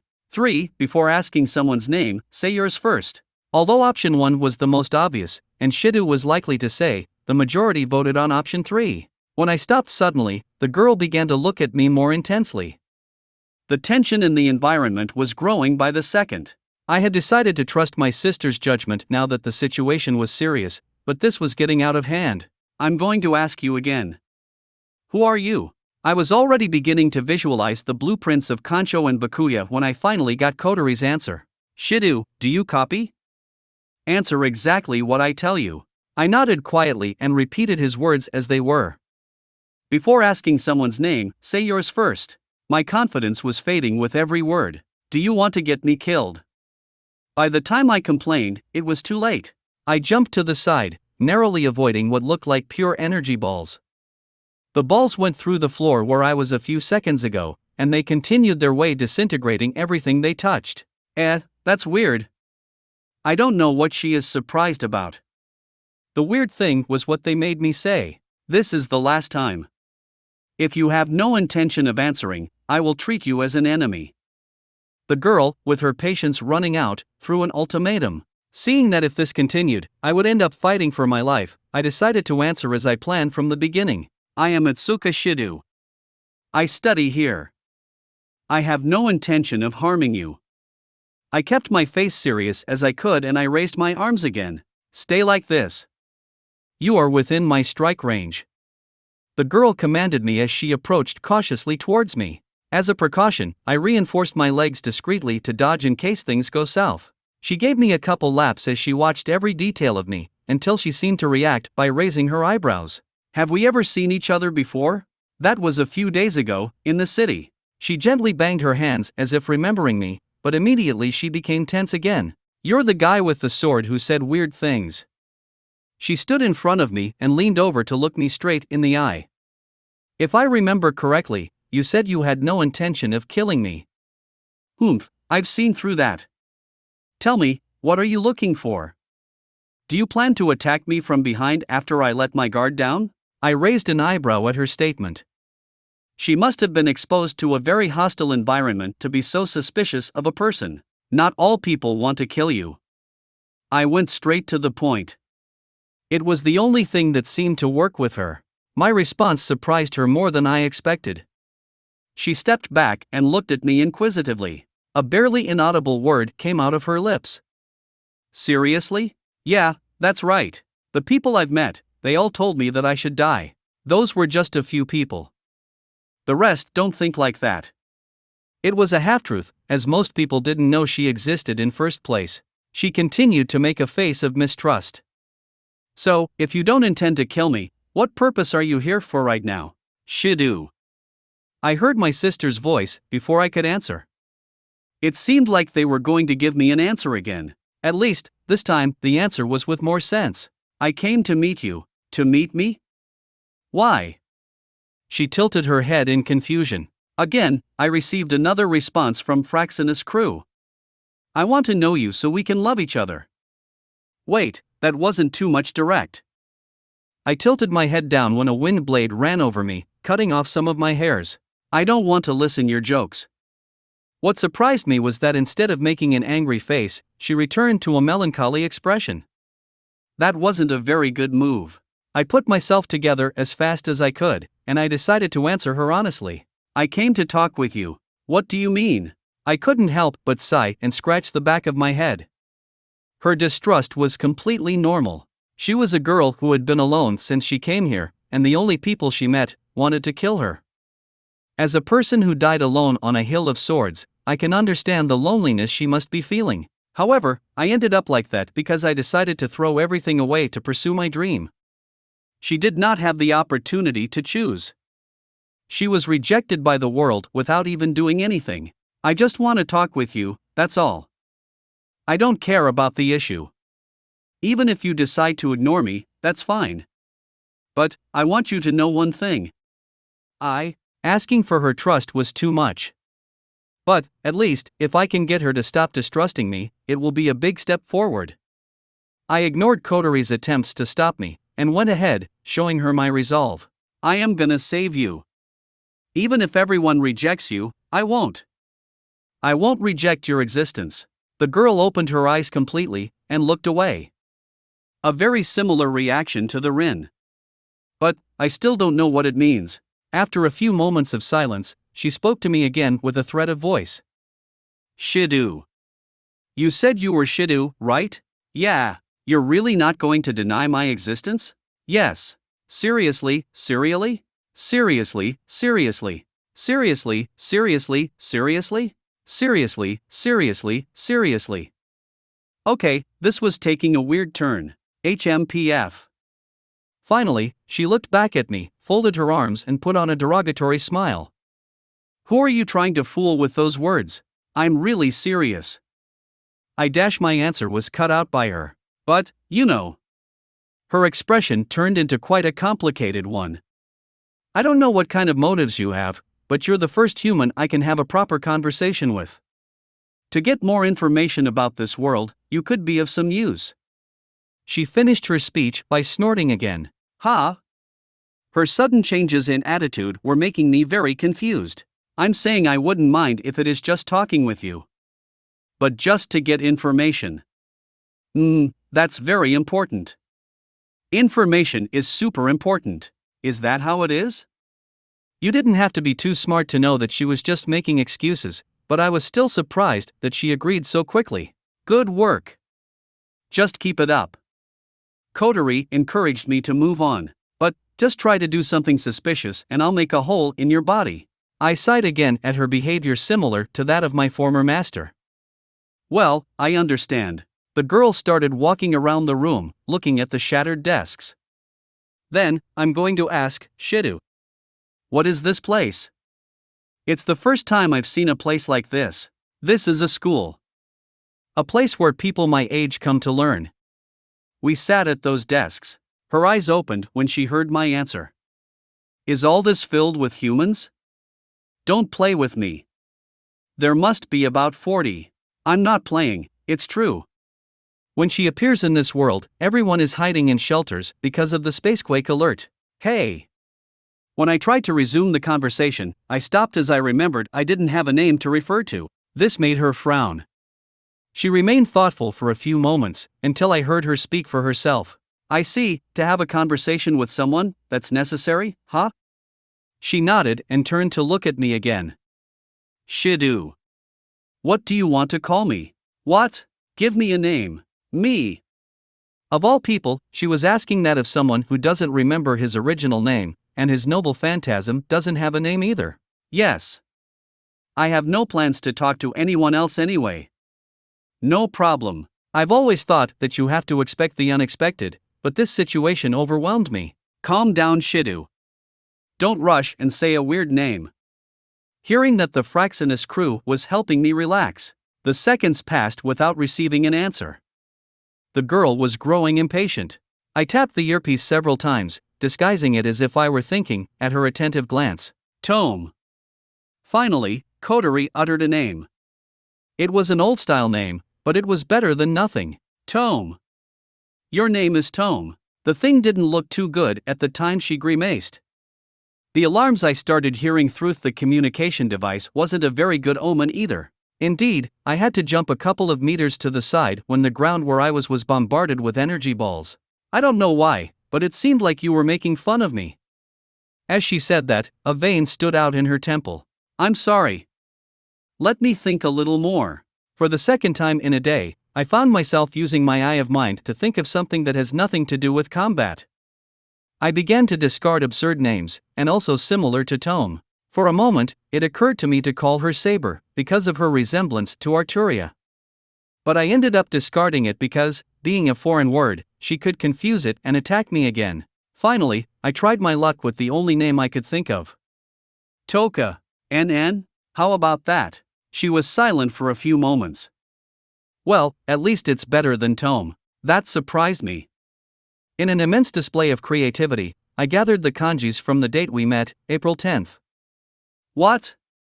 The situation was really desperate. My spiral of thought was interrupted when she approached me. So? Toka. How do you spell it? I went to the blackboard, which fortunately had not been destroyed, and wrote the name with a chalk. When finished, she infused her finger with magical energy and wrote the name on the blackboard crudely. And with that, the lone nameless girl became known as Toka. The situation was really embarrassing, but she looked very happy. In fact, that was the first time I saw her smile. I couldn't help my lips bending slightly upwards. Unfortunately, the magic moment was interrupted an explosion inside the building. Shirou, get on the ground. Quickly, I listened to Kotori and bent down. Seconds later, the sound of a machine gun was heard, and the walls and windows began to fill with holes. What happens? My smile faded and I returned to my usual serious face. It looks like an attack from the outside. They are probably trying to lure out the spirit, or they may try to tear down the building to remove the places she can hide. TCH. So they've moved on to the action, huh? I raised my head to look at Toka, and saw that her expression of happiness was replaced again by her sad expression. That made me frown. The bullets had no effect on her, they just bounced. The attack stopped for a few moments, and I took the opportunity to approach her. Hurry and escape, Shirou. If you stay with me, you will be attacked by your fellow humans. She spoke to me with clear concern. There are two options. Stay or run away. I didn't even stop to think about the answer. Of course, I won't run away. If I go now, everything we've accomplished will be thrown away. You're such an idiot. I'm told a lot. I know. That was a compliment. Without hesitation, I sat on the floor in front of Toka. Her eyes widened when she saw what I did. What are you doing? Hurry up, Dash. That don't care about that. We said we'd have a conversation, and that's what we're going to do. You wanted information about this world, right? Go ahead, ask me. If it's something I can answer, I don't care how many questions you have, I'll answer them as best I can. Despite her surprise, she also sat down. I spent the time answering her questions.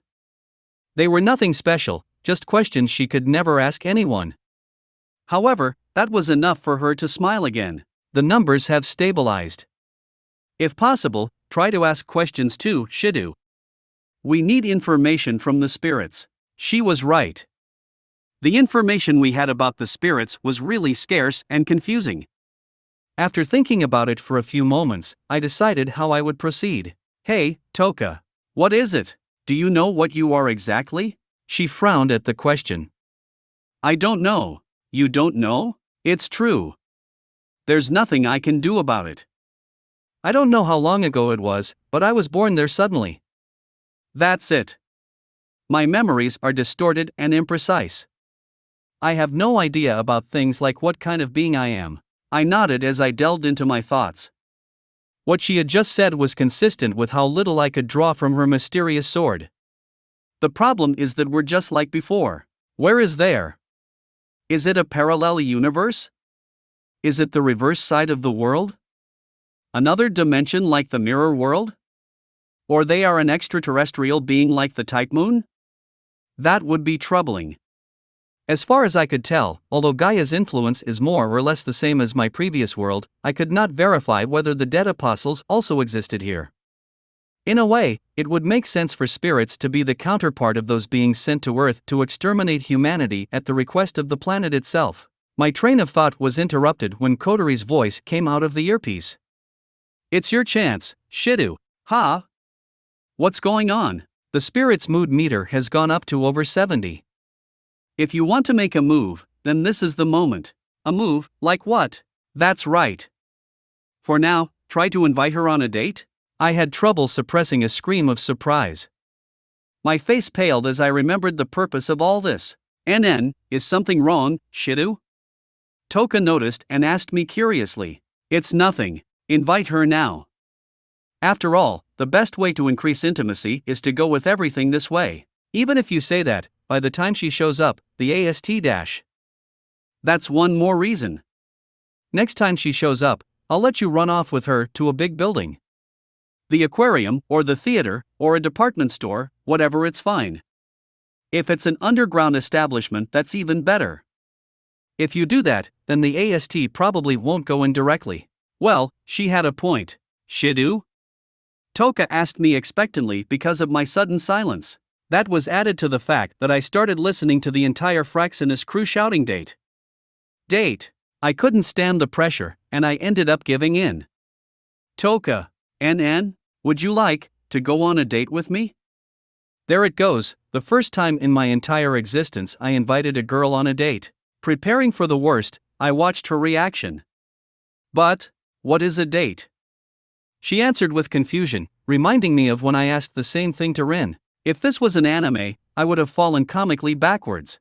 That is luckily, my poor attempt at explanation was cut by my sister's urgent voice. Shirou. The AST is on the move. Right at that moment, Tabichi entered the room through the pierced wall.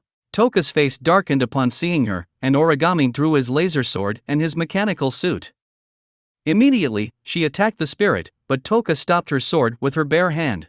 How rude! Without much effort, she threw the sword, along with its wielder, to one side. Origami flipped in the air and landed standing gracefully. She glanced at me briefly with relief, before taking her stance and pointing her sword at Toka. TSK. You again. Sandalphon. Shouting the name of her weapon, the space was distorted and appeared in the hall the throne with the great sword. Shirou, retreat. Let Fraxinus pick you up now. If possible, try not to be near them. I nodded and ran immediately into the corridor. Intervening in the fight would be useless, and I didn't want to openly expose my magecraft now that I knew I was so watched. In a seemingly suicidal maneuver, I jumped out of the broken window in the hallway. Surviving the fall was not a problem with reinforcement, but that was unnecessary. In the air, I felt a sense of weightlessness, and the next moment I was in Fraxinus. The next day, I found myself going to school. Yes, I looked stupid knowing that yesterday the building was destroyed, but I had my reasons. I spent the night in a meeting with the other members of Fraxinus to review the video of yesterday's events. We couldn't come to any conclusions either, but I had to check something. The power difference between the AST wizards and Toka was abysmal, but power was not everything in a fight. As someone who spent his life fighting dead apostles, I understood that more than anyone. Although most times I was overwhelmed in power, I managed to emerge victorious in many battles. The most recent example was my fight against the King of Heroes, although, how things ended, that would be considered more of a draw. As I expected, the building was even more destroyed and the signs of battle were more than evident. To my relief, I found no indication that there were any victims. It could be that they cleaned up the scene, but seeing that the disaster was still there, it was unlikely. With that checked, I had nothing else to do. If I remember correctly, we were out of milk and eggs. Hey, Shirou. That's weird. I swear I didn't wear Fraxinus communication device. Yesterday's traumatic events must have affected me more than I thought. Stop ignoring me. With that scream, it was clear that someone had approached me while I was absorbed in my thoughts. I turned to face the person, and what I saw surprised me a lot. Ha! I must be having hallucinations, because on top of a pile of rubble was the person I met yesterday. The being that causes spacequakes just by coming to this world. Toka. So you finally realized, idiot. She got down from the rubble and stood in front of me. My eyebrow trembled for a few moments. No, she doesn't look like a hallucination. What are you doing here, Toka? NN? What do you mean? How are you here? There was no spacequake alarm. I might have been quite distracted, but it was impossible to miss something so noisy. Even if you ask me that. She didn't seem worried at all. In fact, she seemed confused by my reaction. Aren't you the one who invited me, Shirou? It was a date. Oh, that was true. Did you remember? What, do you think I'm an idiot, something like that? She was the one who didn't remember me yesterday. Whatever. More importantly, Shirou, let's get on with that date now. Date. I pinched the bridge of my nose to relieve the migraine that was coming in. Okay. I get it. Just stop repeating that word. Why? Don't tell me you took advantage of the fact that I don't know its meaning and taught me an obscene word? No, that's not it. Well, the after effects of that infernal training made me pretty inclined to say yes. I coughed a little to put it back together. Anyway, if you want to go on the date, we're gonna have to do something with your clothes. What's wrong with my astral dress? This is my armor and my territory. I will not tolerate your insults. You draw too much attention with that. The AST will notice and come to interrupt us. Her displeasing face was an indication that she had understood my point. What should I do then? Well, that's a problem. Taking her to a store would be problematic, and my wallet wasn't very full. I could project a set of clothes. She already saw me project Concho, so there would be no inconvenience in that regard. The problem is I don't have her sizes, and being something that isn't recorded in my reality marble, it will be a hollow copy that would deteriorate quickly. At this time, the ability of the servants to quickly switch between casual clothing and combat attire would be very convenient. Wait, what kind of clothes would be good? Just tell me that. She got impatient as I squeezed my head for a solution. Well, that gave me the clue I needed. If she called her armor astral dress, maybe she can change it like servants do. Now, I needed a reference. Luckily, I saw out of the corner of my eye a student I didn't know walking down the street in front of the school. From her dream face, she seems to have overlooked the announcement that the school was cancelled today. Toka, over there. Clothes like that will be fine. Toka looked in the direction I pointed and saw the student. I see. So that would be nice. She raised his hand and extended his index finger, imitating the shape of a gun. It reminded me of the way Rin shot the Ganner curse. My eyes opened when, like my former master, a small orb of magical energy appeared at the tip of her finger. Wait! Quickly, I grabbed her arm and moved it to aim upwards. The orb, which was meant to hit the student's head, was lost in the clouds. What are you doing, Shirou? You made me miss. She spoke to me outraged. That's my line. What were you going to do to her? I was going to stun her and take her clothes off, but... Well, at least she didn't mean to kill her. I breathed a long sigh. Listen, Toka. You can't just attack people like that. Why not? You feel upset when the AST attacks you, don't you? If you attack innocent people, you will be doing the same as them. Like I said, no one here wants to attack you. She pursed her lips with dissatisfaction. Although, rather than disagreeing with what I said, she seemed more upset because I treated her like a child. I understand. I will keep that in mind. It can't be helped. I'll take care of the clothes myself, somehow. Saying that, she snapped her fingers. Her astral dress vanished into particles of prana, and then these particles came together again, taking the form of the school uniform of Raisin High School. That's better. So, Shirou, now that we've settled on my clothes, will you finally tell me what a date is? That question made me sweat. Well, it's when a boy and a girl go out together and have fun, I think. Ah, is that it?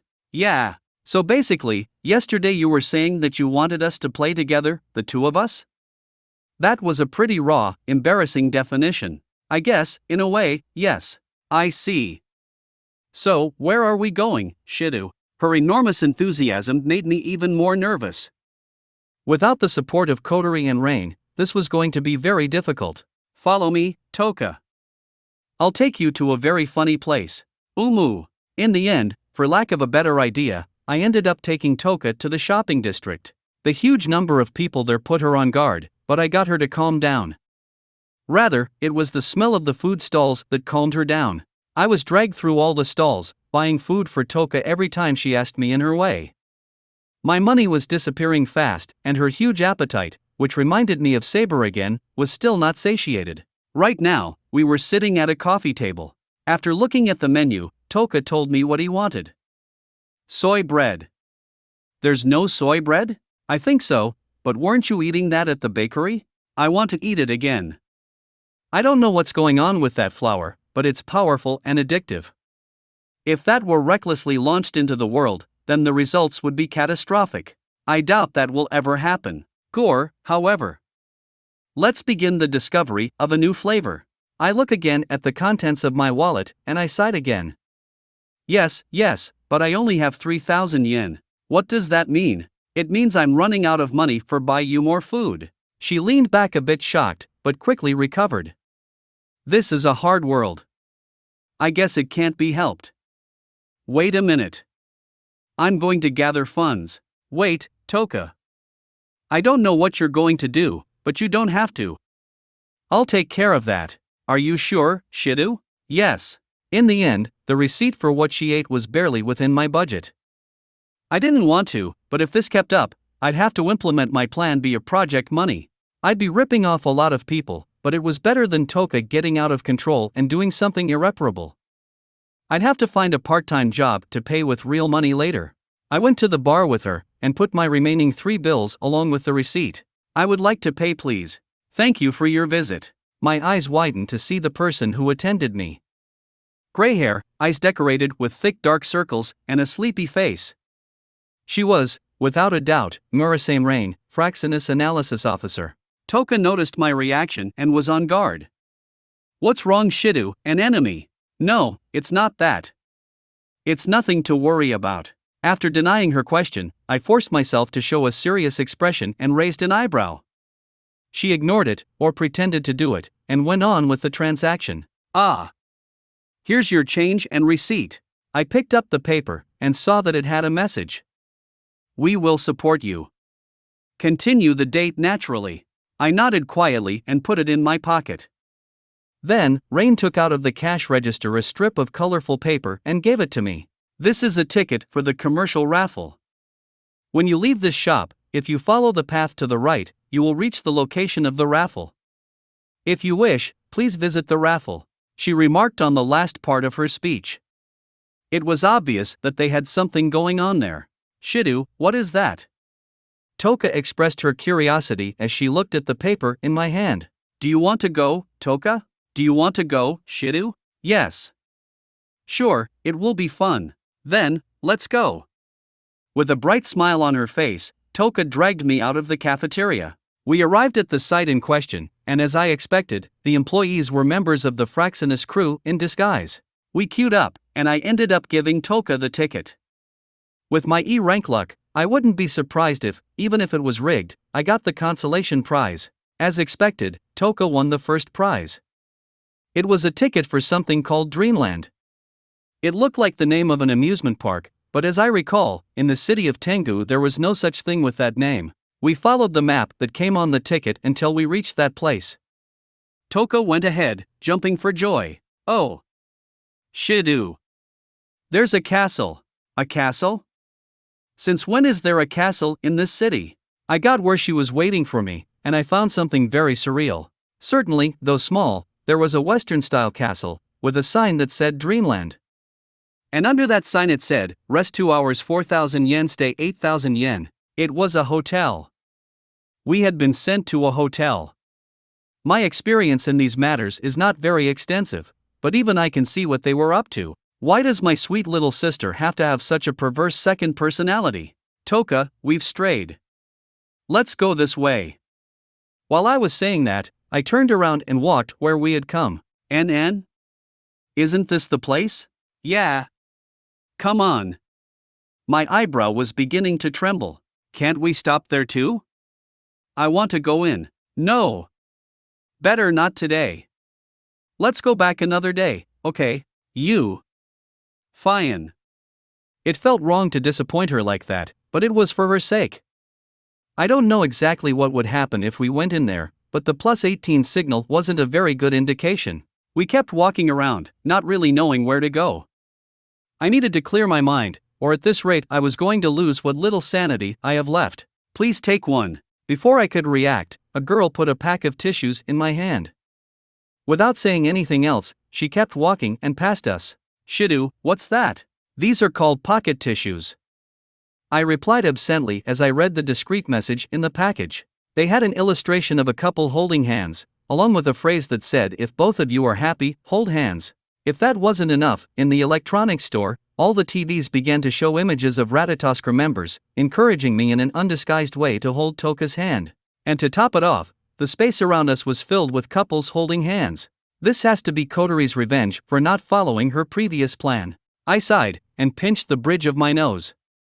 I had already lost count of the times I had done that to relieve stress. My work as counter guardian was beginning to seem relaxing. Toka. NN, what? She tilted her head inquisitively. I swallowed loudly and offered her my hand. Do you want us to hold hands? Why? I found myself unable to answer that question. However, there were no signs of suspicion on her face, she simply wanted to know the reason. Although they were insisting on this a lot, I didn't know what this was going to do. I also wonder why. To my surprise, Toka's hand grabbed mine. I looked at her with an eyebrow raised, but she kept looking at our hands. This is not bad, holding hands. I could see her smiling as she tightened her grip. Well, if it made her happy, it's okay with me. We spent the day being driven around by shady shops who gave us food. The craziness around me diminished quite a bit, so I could relax. Moreover, seeing the constant smile on Toka's face made this whole ordeal worthwhile. We ended up in a park with a great view of the city. The sun was beginning to set, making the view even more beautiful. Surely, it was Kotori who chose this place. It wasn't the first time I was here. If my memory serves, I brought it here sometime when we were little. NNNNN. I heard Toka to my side stretching. It's kind of cool, this date thing. I really had a lot of fun. She looked at me and showed me a smile. You also had fun, didn't you, Shirou? You've been smiling for a while. That caught me by surprise. I guess seeing her happy made me smile. As for the date, even though it started out quite hectic, to say the least, I guess it was enjoyable afterwards. You could say yes. Anyway, you saw it, didn't you? No one tried to hurt you. Yeah, everyone was kind. Honestly, even now I can't believe it. Her expression twisted into a self-loathing smile. That there are so many humans who do not reject me, who do not deny my existence. That Mecha squad. What are they called? You mean the AST? Yeah, them. It seems more realistic that everyone on the streets was their subordinates, and they were all together to trick me. Hearing that made me frown. The after effects that it had left her all this time being attacked by the AST were really considerable. So, you think I'm a pawn of the AST, too? No, Shirou was certainly someone whose relatives were taken hostage and threatened. I couldn't help but sweat at that strange conclusion. Please, don't let me think of you as an enemy. Her words came out as an inaudible whisper. Ha! Nothing. After avoiding my question, she turned around to avoid looking at me. She rubbed her hands across her face and looked back at me. But in truth, today was an extremely significant day. That the world was so kind, so funny, so beautiful. I couldn't even imagine it before. I see. Those guys, the thoughts of the AST, I think I understand a little bit now. Every time I come into this world, I'm destroying something so wonderful. But that's not something you do of your own free will, is it? Apparently, the effects of that, I can't control them. But, for the inhabitants, the resulting destruction doesn't change. The reason why the AST is trying to kill me, finally. I understand. Shirou. It's better if I didn't exist, after all. My frown became even more deep. This was worse than I imagined. The date had the opposite effect of the desired one. Instead of motivating her to live peacefully in this world, it made her want to sacrifice herself so as not to harm the world again. I am not accepting such a sad conclusion. That is not so. You are innocent. Today you appeared without causing any harm. If it happened once, there's no reason why it shouldn't happen again. Even if we establish such a way, it does not change the fact that the moment I appear here is random. The number of appearances will probably not decrease. Then, stay here. Have you ever tried? That was the only solution I could find. I forgot to ask Kotori what to do from this point. She scowled at my question. But, there's a lot of things that I don't know. That's not a problem. I'll teach them to you, but I need a place to stay. You can come to my house. I don't mind sleeping on the couch. Unexpected things could happen. I will take care of that when it happens. You can leave it to me. She was silent for a moment, looking at my determined expression. Is it really okay for me to live? Of course, yes. It's okay for me to be in this world? Yes.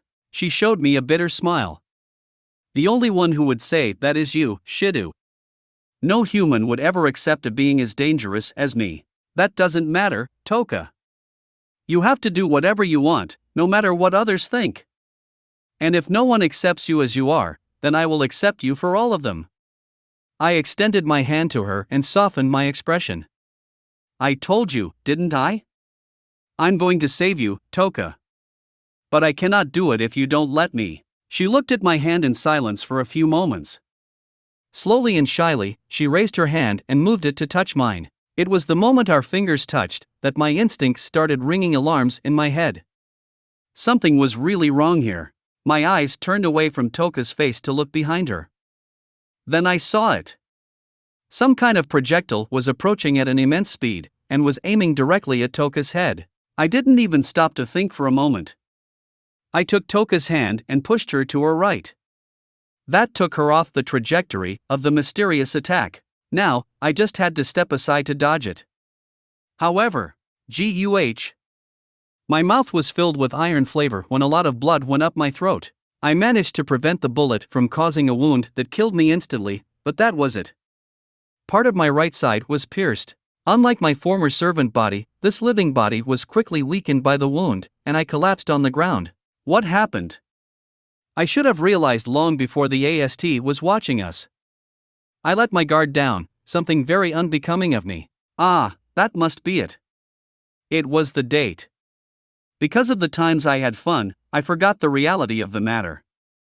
If the AST could detect spacequakes, it was very likely that they could detect a spirit even if it did not cause a disaster. I overlooked it, and now this happened. I'm really not someone who deserves to have fun. I looked up to look at Toka. At least I was able to save her. But, Shirou? Her voice came out completely empty. Her face went through several expressions. First of bewilderment, then of understanding, and finally of anger. Pure anger, addressed to the members of the AST who were on a nearby hill. Wait. Toka dash. Ugh. I tried to calm her down, but it was useless. What came out of my mouth was blood than anything else. This made the situation worse when Toka saw me seemingly agonizing. How dare they? Adonai Melech. Her school uniform was replaced by her astral dress, the definitive armor of the spirits. The space was distorted, the throne appeared along with Sandalphon. Her shaking hand grabbed the hilt of the sword and pulled it. Finally, she could no longer suppress her emotions, and let them out. Her cry, filled with anger and regret, echoed throughout the place. Even space began to tremble as her immense power began to break free unchecked. Sandalphon. Halvan Helaf. Her throne was shattered, and those pieces joined her sword. This one stretched, reaching about 10 meters, being even bigger than Berserker's axe sword. That was the true form of her angel. How dare they?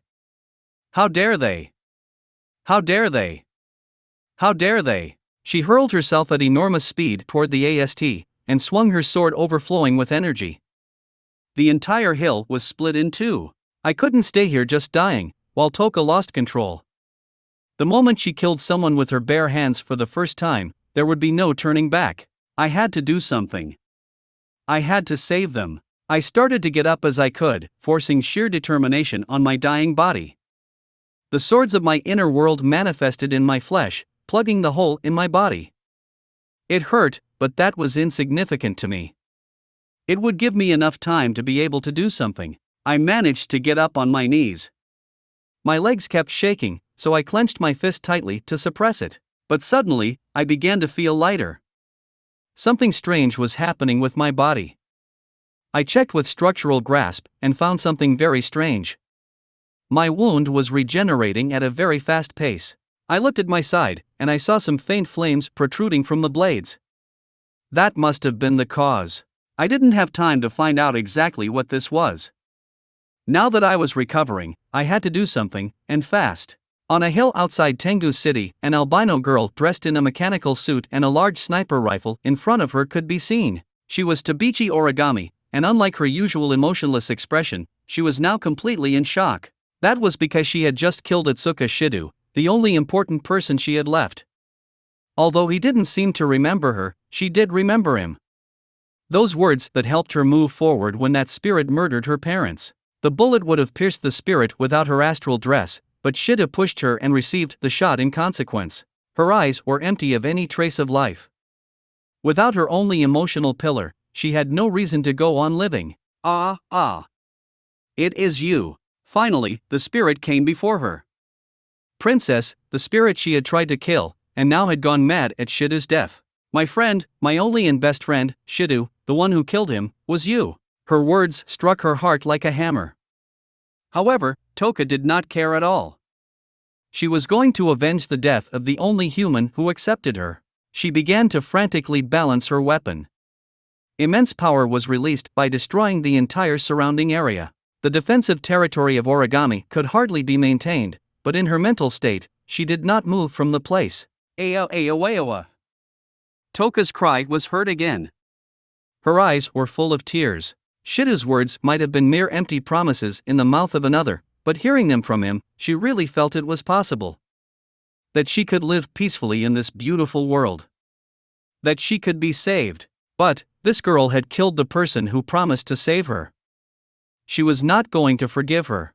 Die. Finally, the territory of Origami collapsed. Many of her bones and muscles were broken and torn by pressure, and she began to bleed in many places. It was the end.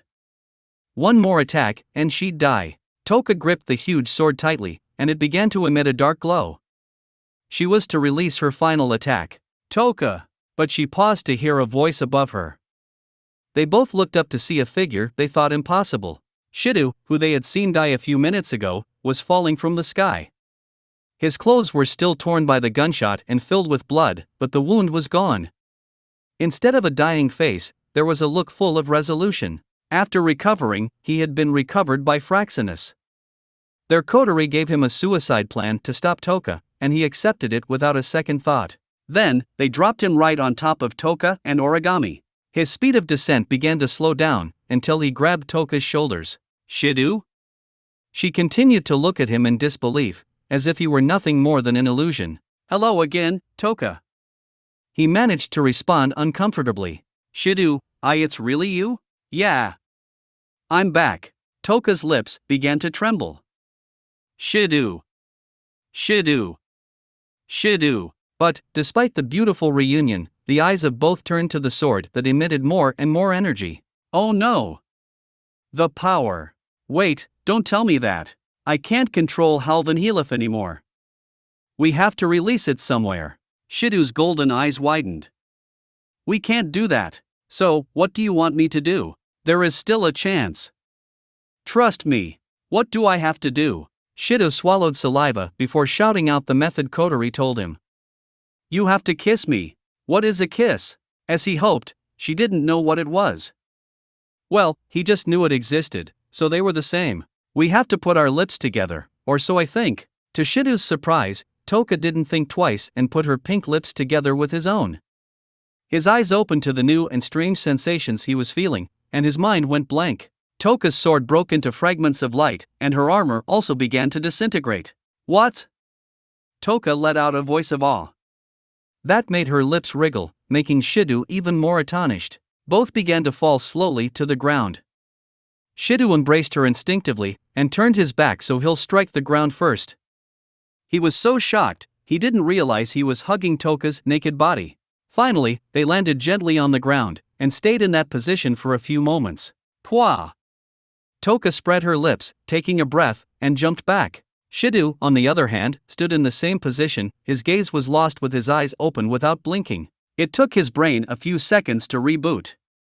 When he returned to himself, he rose to see Toka sitting, with a mysterious look and placing her fingers on her lips. Shirou stared at her without knowing what to do. Toka's cheeks blushed as he felt his gaze on her naked body. Don't look, you idiot. Oh. Sorry. He reacted by closing his eyes quickly and putting his hand on his face to cover them up. Is this enough? No. You're looking at me through the gap between your fingers. That's not true. I'm not. His response stopped as he noticed something soft pressing against his body. He opened his eyes and saw Toka embracing his body. Her head came at the height of his chest. Shirou's hormones came into action this time, and his face began to blush. You won't be able to see me this way. That thought was wrong, in many ways, but Shirou was too busy thinking of swords to calm his livid to say that. It took a few really uncomfortable seconds for Shirou, until he could hear a weak voice from Toka. Shirou, would you take me out on a date again? If that makes you happy, then I'll take you whenever you want. Saying that, Shirou put his hand on her head and caressed it, a gesture he used to make with Kotori. Toka closed her eyes and enjoyed the moment. And so, the nameless hero saved the princess. Despite all the madness he had to go through that week, he managed to save everyone. However, this is only the beginning. There are many more girls who need to be saved by this dense boy. That's it for this reading. Hit like and subscribe for a free ticket pass going to the different worlds of anime fanfiction. Looking forward to having you on board again.